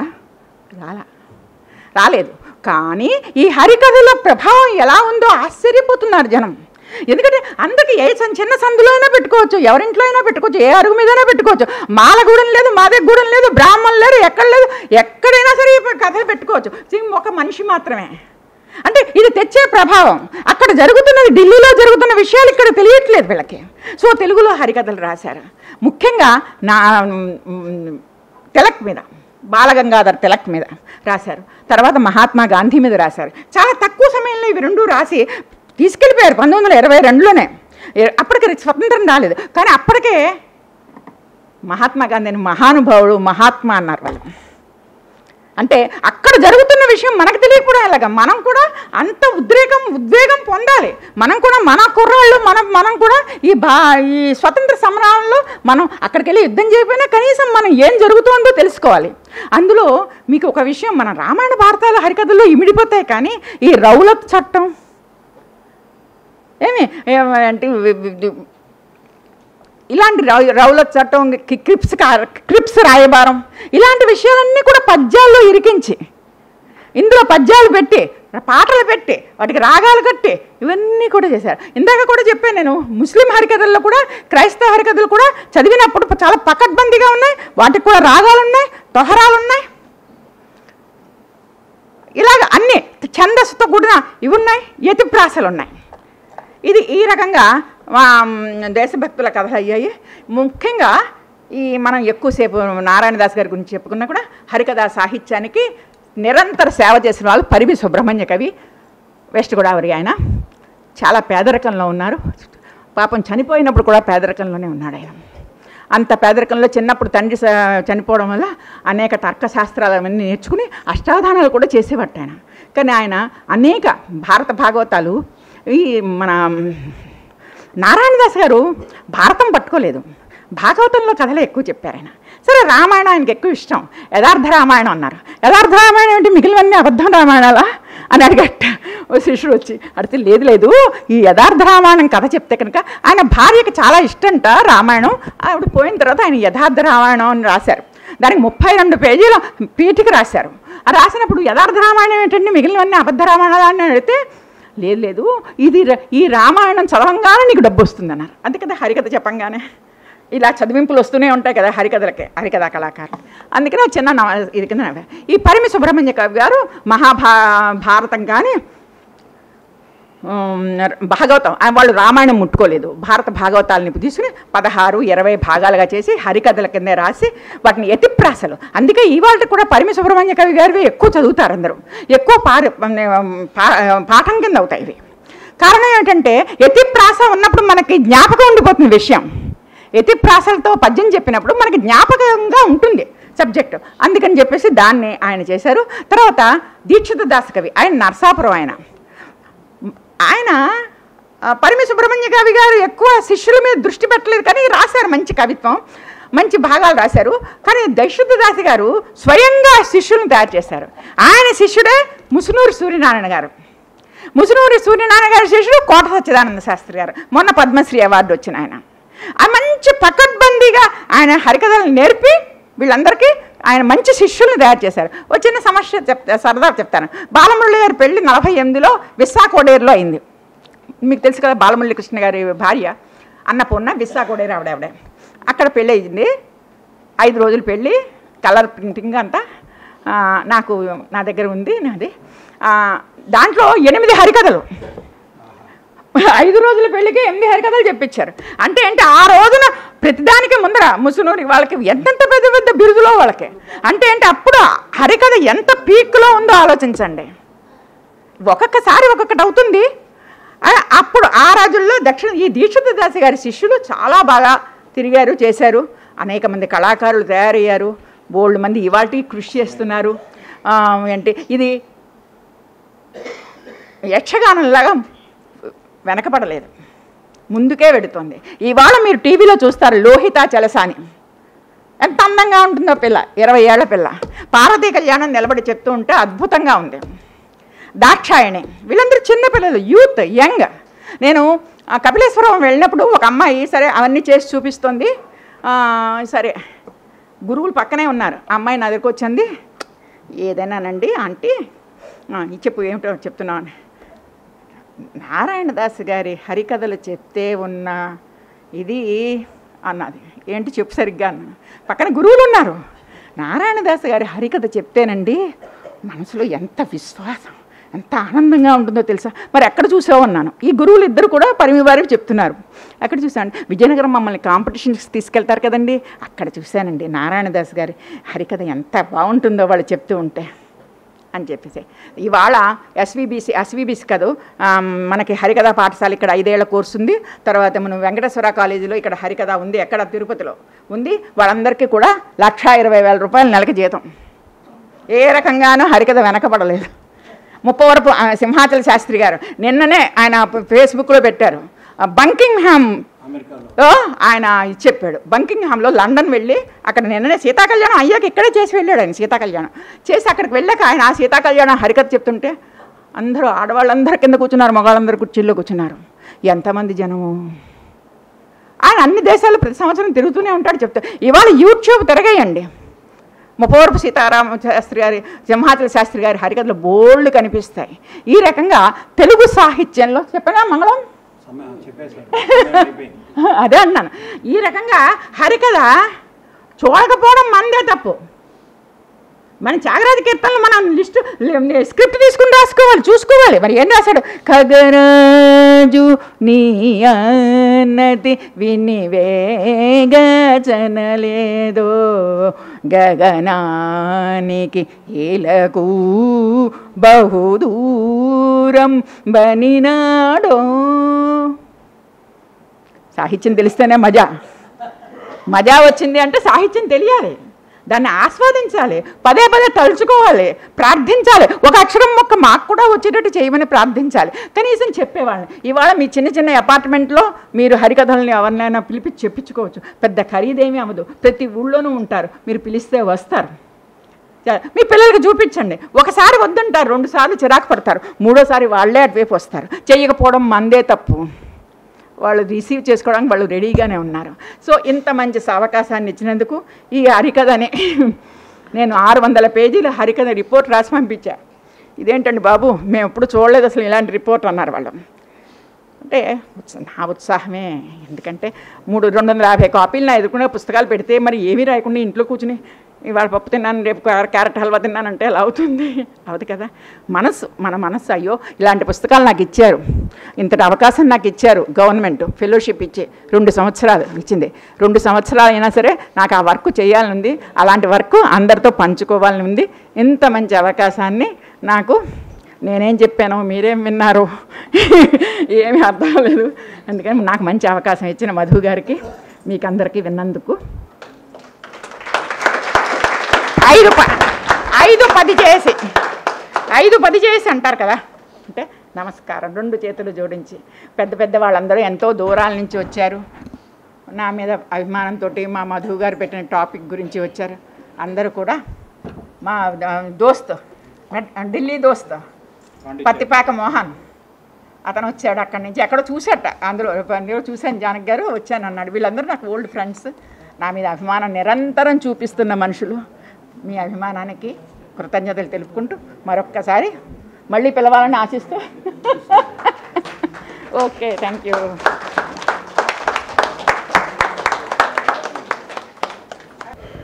మన కృతజ్ఞతను, మన గౌరవాన్ని చాటుతూ మరొకసారి మన కరతాళ ధ్వనులతో వారికి మన అభినందనలు తెలియజేద్దాం.